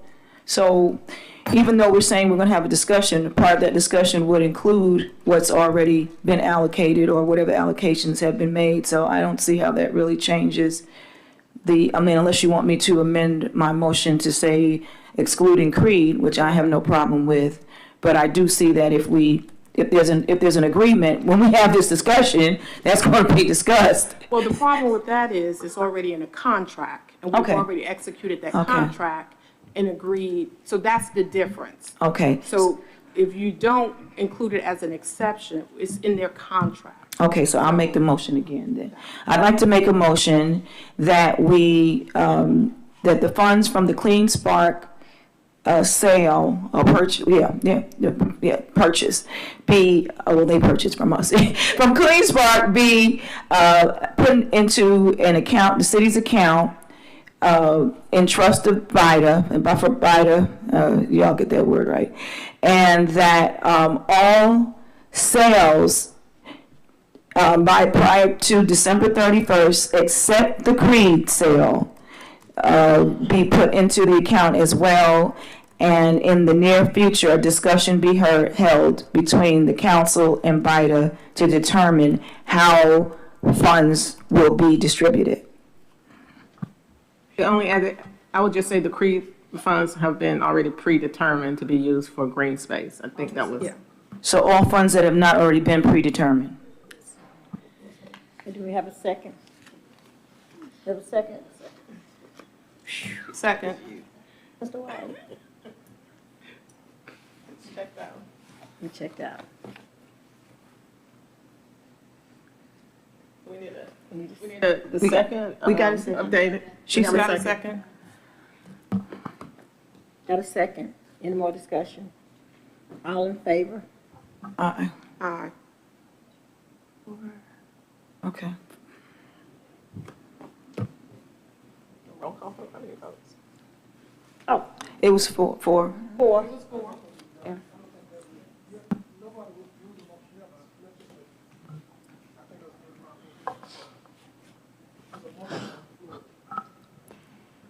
So it was a motion. And do we have the vote, all for and against? I think we need to all opposed. I have 4 for it, but I don't know if you call for the opposed. Okay. I'm not sure of the motion, so I can't vote because I don't know. Do you want me to repeat it? Can you repeat? Should I repeat it? Motion to deposit the funds from the Clean Spark sale into the city's funds in trust of BIDA, along with any closings that occur prior to December 31st, 2025, except for the funds that have already been allocated through the Creed sale, should that occur. And that in the near future, BIDA will have a joint meeting with the mayor and council to determine how these funds should be distributed. Do I have a second? The motion is correct. Yes, motion correct. Do I have a second? Second. Is he updating his second or no? So Vice Chair Parker, you seconded, or no? I second. This is a new motion. You don't want Well, I'm to in agreement. update your second? I'm saying when you update your second to make it proper. All right, Ms. All right. Okay, that's fine. It's a new motion. Go ahead. It's a new motion. Second. Okay, so we have motion by Mayor Pro Tem. Okay, be seconded by Ms. Parker, Ms. So Jefferson. this is second, you know. Second by Ms. Jefferson. Any more discussion? All in favor? Aye. 4 ayes. Any opposed? 1 opposed. Any abstentions? 2 abstentions. Motion passes.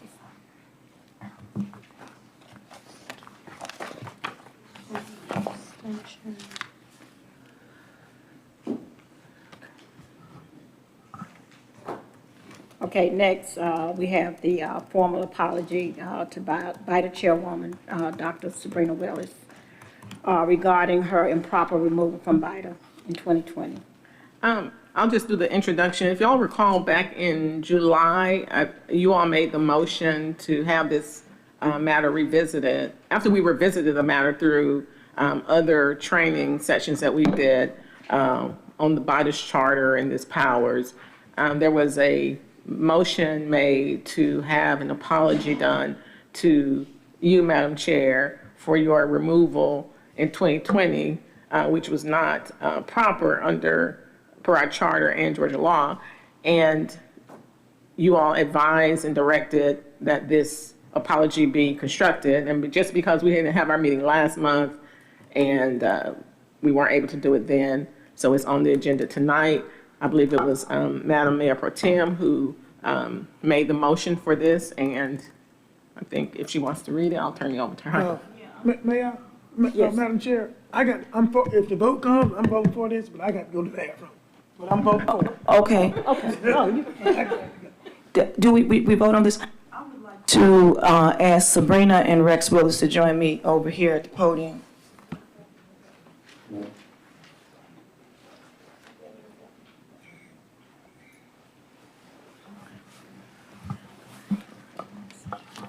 And while they're coming to the podium, I'll say that I sent to y'all an executive summary, all of the things that I reviewed and read and historical information that helped create the factual basis for this apology.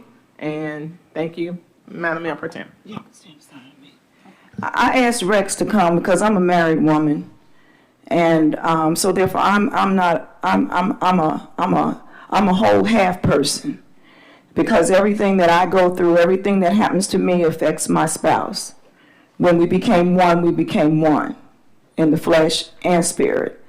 And so I wanted Rex to stand here because he's the one that had to hold his wife's hand those nights, through the tears, through the misunderstandings, through the mistreatment, because of this action that I was aware of at the time, and to me it was egregious. So I want to read this resolution to the two of you.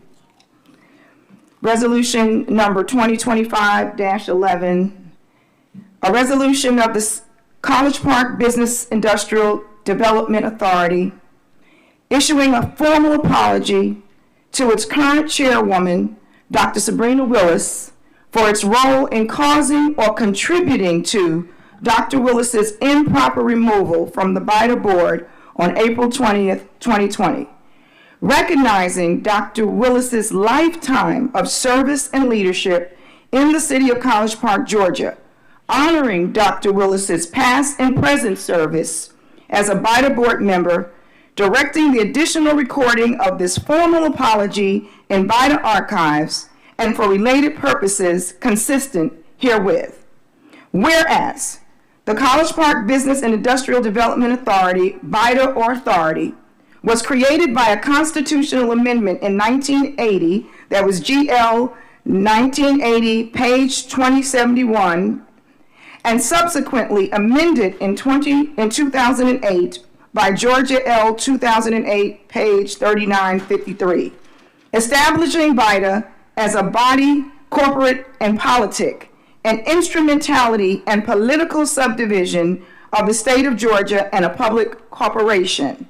And whereas BIDA was created for the public purpose of promoting development, trade, commerce, and general welfare within the city of College Park, and when performing such functions, exercises an essential governmental function of the state of Georgia. And whereas BIDA exercises its essential government function through a 7-member board consisting of mayor or designee, the mayor pro tem or designee, 4 individual appointments by each city council member, and 1 at-large appointment by the mayor and council. And whereas the 1980 constitutional amendment states that any change in the number, qualifications, or selection of members shall be made only by an act of the General Assembly, except that the General Assembly may not alter the term of office of any duly appointed member then serving. That's Georgia L 1980, page 2074.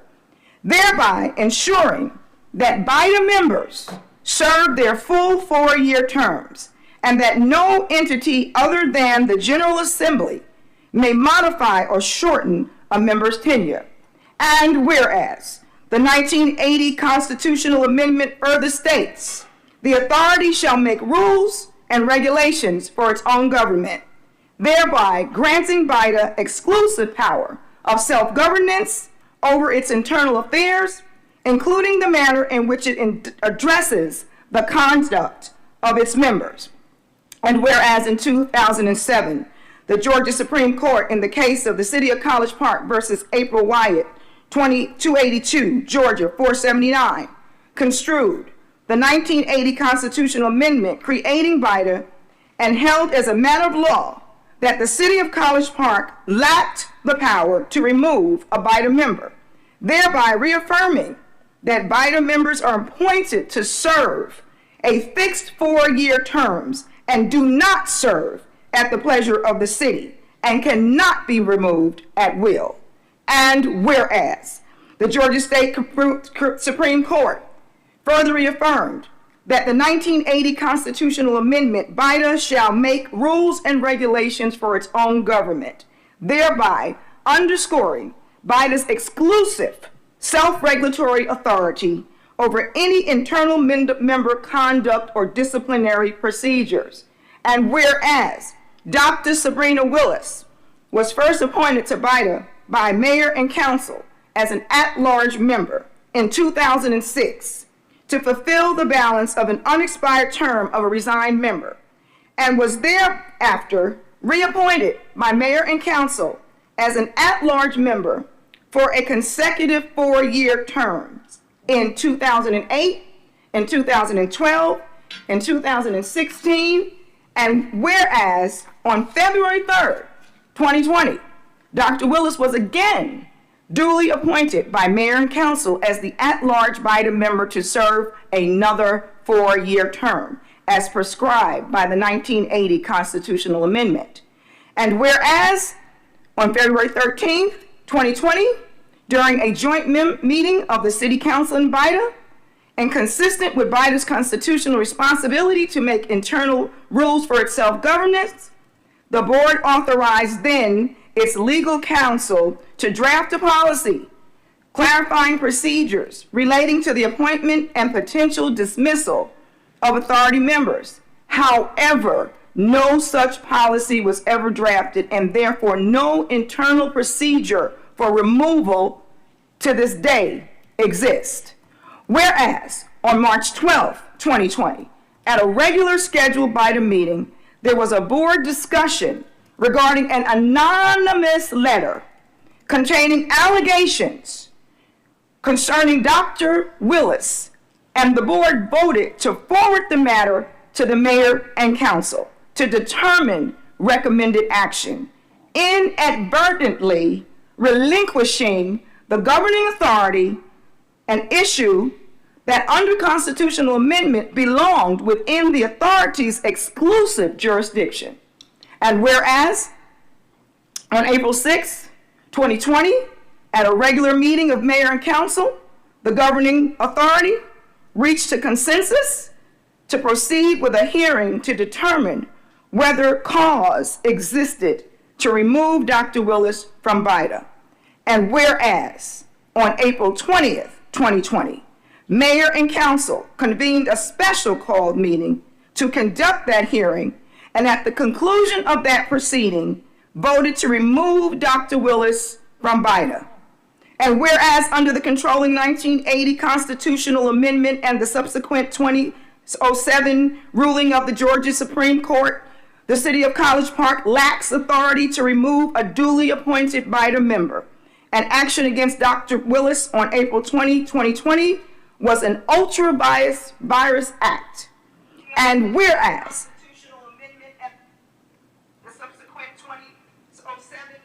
in 2024, Dr. Willis was duly appointed by mayor and council as the at-large BIDA member to serve a 4-year term as prescribed by the 1980 constitutional amendment.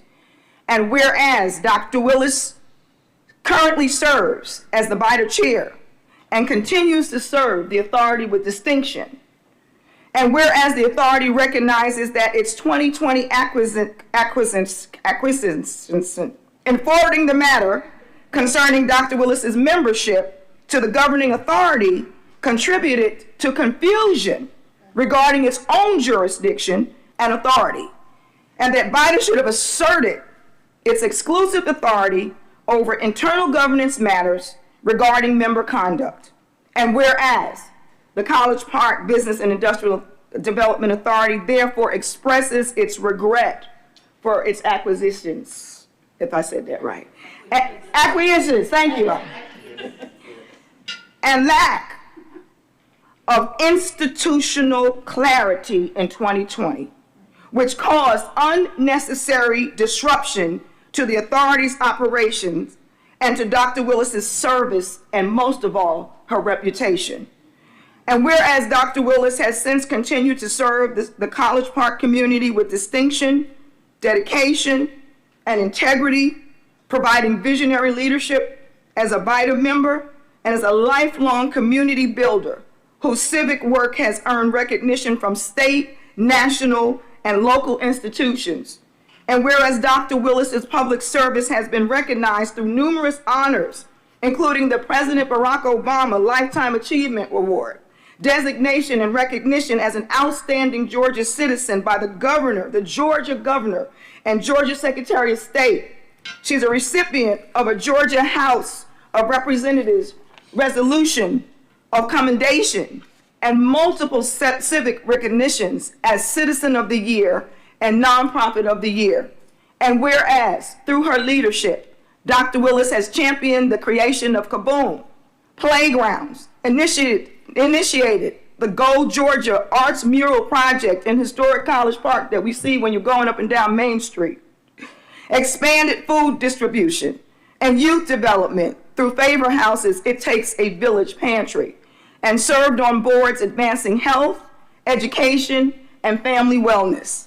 And whereas Dr. Willis is the founder of the Favor Track Club, a nationally recognized youth track organization that has worked in partnership with the City of College Park Recreation Department, the College Park Favor Track Club, to positively impact lives of thousands of youth in the metropolitan Atlanta area and throughout the state of Georgia.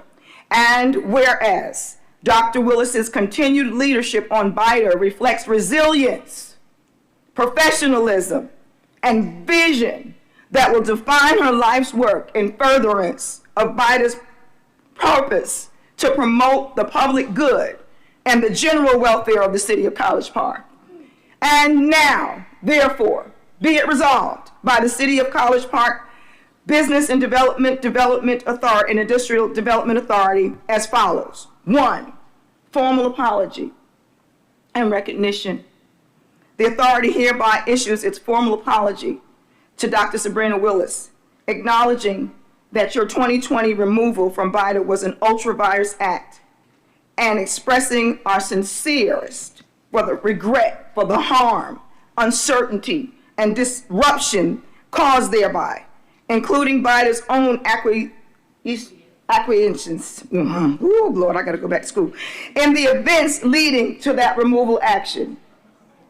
The authority further honors Dr. Willis for her extraordinary record of public service, her transformative leadership, her enduring contributions to the advancement, pride, and prosperity of the City of College Park, Georgia, even fighting for us to still have an event for these businesses, which includes her decades of service as an at-large BIDA member.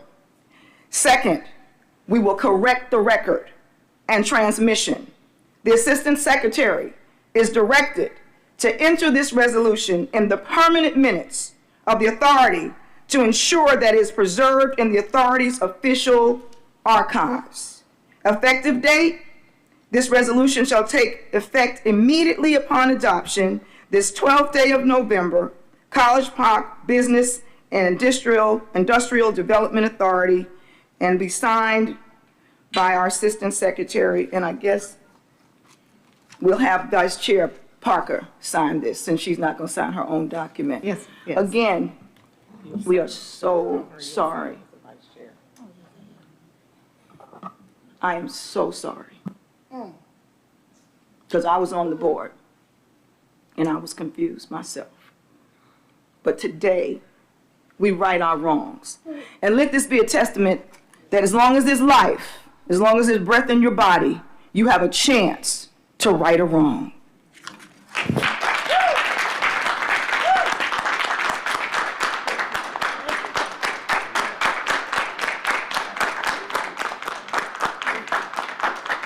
Husband, I know you had a lot to say. Now, I'm going to be very brief. There's a God. And I'm staying positive all the way because that's all I wanted. A lot of people accuse me and why did Sabrina, I want to fight so hard for Sabrina to be on BIDA. I never purchased any property from BIDA, so I want to get that record clear. But the way that she was being done from the time the mayor got elected, it was a vendetta against Sabrina. I'm just speaking the truth. I'm not attacking me. I'm just saying what happened. But last year, the mayor voted for Sabrina as chair. I sat and watched her. So you tell me that's not a God for someone here but move here. That's the positive of it that I want to say. Somebody got said, Madam Chair, that wanted you out of the house, but now you're sitting at the front door who can let you in. It's not about attacking anyone. I don't want to attack anyone, but I will say this. Sabrina, I came down and used to be aggressive with the mayor. Sabrina, not once, Mayor Motley Brown, attacked you. Not once. After all you done, but you have to live with it. But you didn't, I feel you didn't change. You voted for her twice. You didn't have to do it. So I'm moving forward. But there's a God when you can see one way and you can turn that road around. And Sabrina to come back, not first year back as the vice chair and then the chair.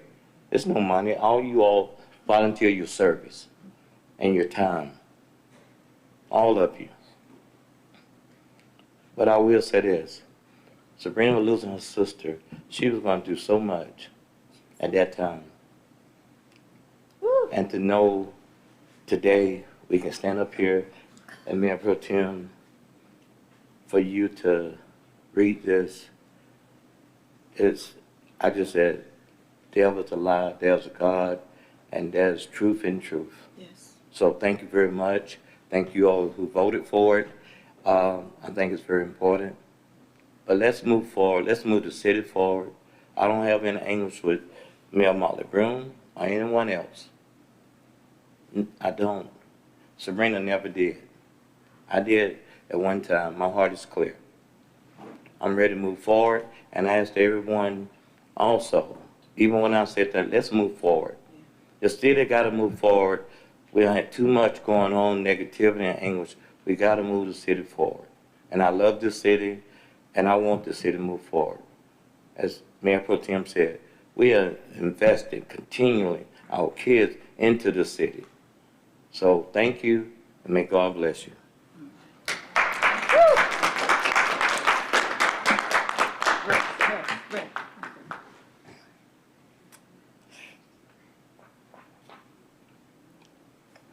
One thing I have to say right now. Many of you all really don't know my story. You don't know my story.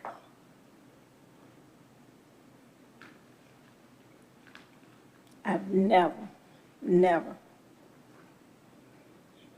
tried to do anything to cause any harm from the beginning when I was on this board. Never. I've never asked. I don't ask for nothing, really. But I just want you all to know the hurt that I felt. It was, when I say deep, I had my sister, this is the truth. My sister was on her dying bed during that whole time, all the way up until afterwards, to July when she passed away. And I have kids, I had my children even come up, during council meeting to speak on my behalf.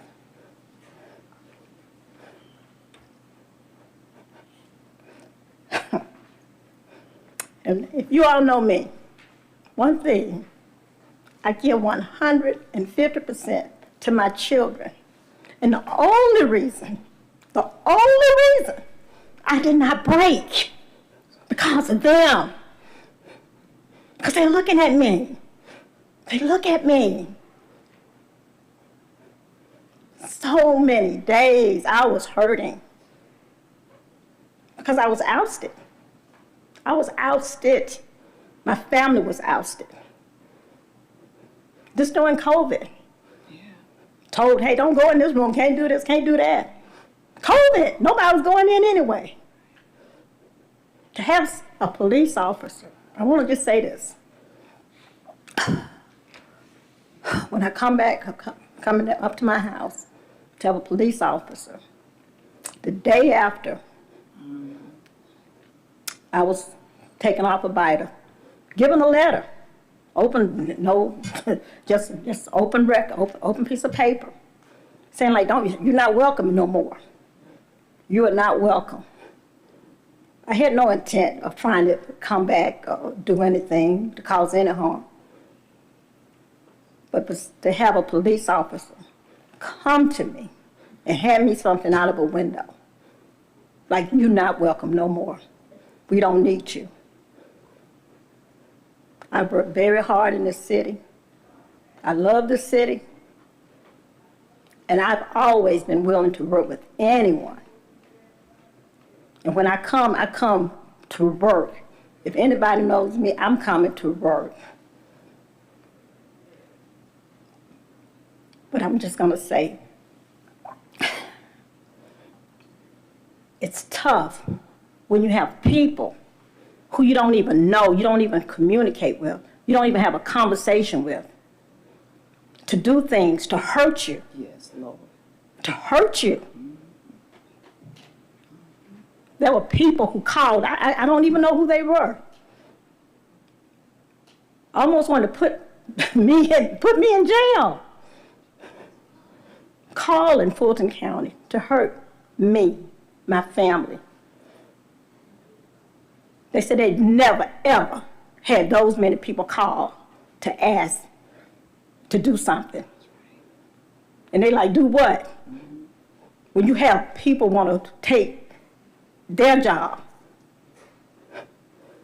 They didn't have any, they hadn't did anything. But we have people in our community want to hurt. I'm here, but I want to say I accept this apology. I accept it. And everything I tell you, it's in authority in the back in forgiveness. I don't want to think about it no more. I want to move forward. I want good things that are happening in the city. And I'm here, and I'm going to stay here. And I tell you, I thank my family, because I couldn't have did it without them. And you all don't know, this man right here, this is the best, when I tell you, this is a superhero. He is. One thing is that he loved himself some Sabrina. He loved himself some Sabrina. But he would do anything. If y'all see Rex, he working. He working for the good of this city. Sometimes maybe just think, hey, what can you do to help? If everybody just do a little bit. But I thank you, accept the apology, and just God bless. I got one more apology. Hold on. You brought up something, Sabrina, and I know we're in a BIDA meeting, but this is a God moment. This is a truth moment. This is a love moment. BIDA has apologized.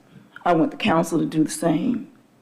But I also apologize to you on behalf of the citizens, because it was people who lived in this city who were trifling, who just had hatred in their heart and did not want you to stay in that position. And they did put together, I have the emails. They put this together. And the reason I'm bringing this up right now is because we're dealing with this right now still in College Park. And while those of you that are watching, I am begging and pleading with you to get your hearts together. Because she is one of many people who are wounded on a daily basis just because somebody thinks that somebody else shouldn't have what they earned rightfully. If we would get in our lanes and operate on love and put hatred aside, we talk about building the city that we deserve. We all deserve to live in a place where we can be loved and love and not be hated just because of the color of our skin or how much money we make or what we don't make or what board we're on or who we're friends with or who we follow. Whose camp are we in? It's got to stop. People are dying. And then there are people that are dying inside because they've done nothing to deserve this. And I know people are going to talk about my 5 minutes, and I don't care, because somebody needs to say it. It's time to stop the madness, College Park, from the top down. Hatred never wins. I said it at the council meeting the other day. Lies are revealed. just like this truth has come forth, where will you be when truth comes out? It's not too late to make a change. And I'm going to even challenge some of the folks that are watching right now who you know you were part of this. The same way you made a phone call down to Fulton County and tried to get them to put this lady in jail, said she did an egregious act, you have the opportunity to reach out to her now and say, I'm sorry. That's all.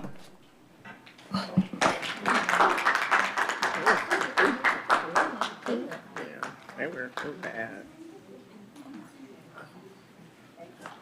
Madam Mayor Pro Tem, is that a motion? You read the resolution. Do you move for? I'd like to make a motion that we adopt this resolution 2025-11, probably -12.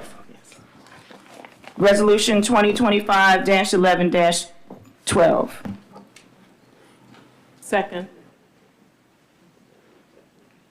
I'm sorry, so move. Apologize.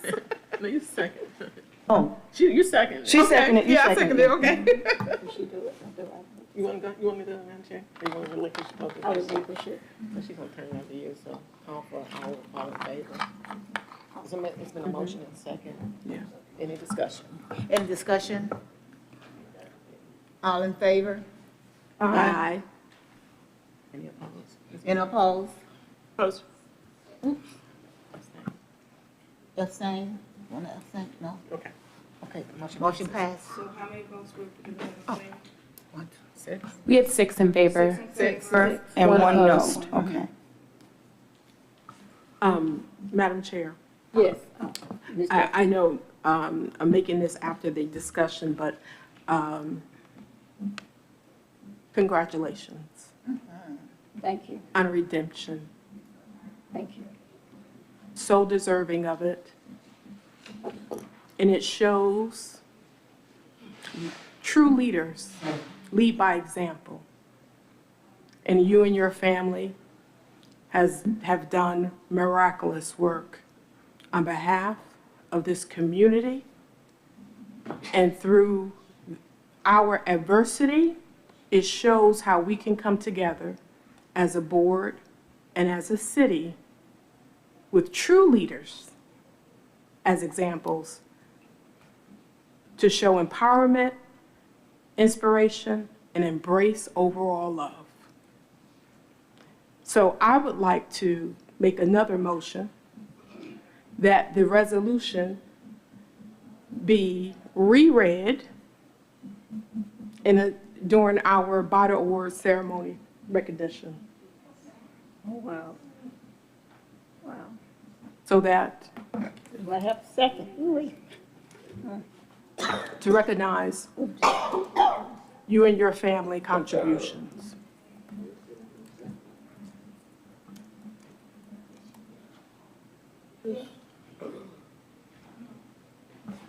I second. Any more discussion? So, Madam Chair, I'm certainly don't have no problem with that. If you don't. But at a time where we're supposed to be celebrating, is that something you want at that particular time? Is that the right time? But if you say, I'm for it, but I just don't want to mess up what you want to be a great event, you know what I mean? It's going to be a great event. Madam Chair, You want it. I don't need to get, Hold on, I got the floor. Okay. Hold on. okay, I'm sorry. Go ahead. You think? So I'm asking you, is you okay with that? I am. Oh, no, okay, then I'm good. I am. Yeah, because I was going to say that I didn't know that everybody in this board wanted us to have a celebration. So I didn't know if it was going to be one. I know we're going to have a awards program, but I think we got rid of the celebration earlier today. All in favor? Aye. You raise your hands, please. Any opposed? One opposed. Okay.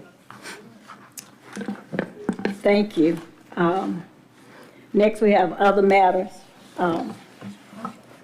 Madam Chair? Yes. For other matters, 2 points. I know since we canceled our meeting in October, if there's any other pertinent business that comes up between that time that the Attorney Wiley, that we need to address, if we can have the opportunity to have a special call meeting. It could be through Zoom. It doesn't have to be, where we have to have food or anything. But anything that comes up that we need to address before the recognition, the BIDA award ceremony, if the board would be open to having that special call meeting just to fulfill our, because this is technically our last business meeting, but should anything occur that's pertinent that we need to address as a board, that we're able to do so. Okay. And then the second issue was going back to the preservation information. So I know in the, what was it, a resolution or a document? I forgot what it's called. Yeah. Declaration of Historic, yes. So we have a designee. Is it our opportunity, because right now we have FOIA, so that we could have an MOU with FOIA in regards to how they want to handle that? Madam Chair, may I? We have on the meeting for this. Right now we're looking at, the city is working to form a preservation conservancy that will oversee all of the historic properties that are on city property. And we would like to include BIDA to do an IGA. This way you have an organization such as FOA. Okay, so to oversee all of our historic properties and museums. Okay. So that is in the making. So perhaps at the next meeting we will have, because the council's going to decide whether or not to form that and then or to move forward with that, and then we can. But we definitely need to have something in place to see how we can continue to manage. It's one thing to pay to have the property, and our brother's doing a great job, Mr. Garcia, in terms of with the Price Barbershop. But what happens after we've gotten it up to where it needs to be? So. And seeking grants and seeking the state and federal designations. Yes. You need an agency to assist with that, yes. Perfect, thank you. Mayor Pro Tem. Okay, any other business? Is that it?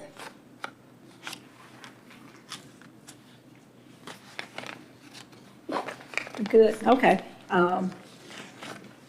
Yes, we got it here, make sure we got it. Reports of authority. Any other reports from authority members? Okay. You can go ahead and go to the executive session. Okay, a motion. Motion. A motion to go into executive session. Motion. The purpose, did we say what the purpose of executive? No, say it, please. Okay. Should I like to make a motion to go into executive session for the purpose of real estate? Any discussion? Any discussion? All in favor? Aye. It'll be quick. Who seconded? Sorry.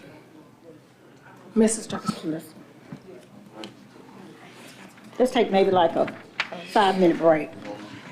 10:10, we'll be ready.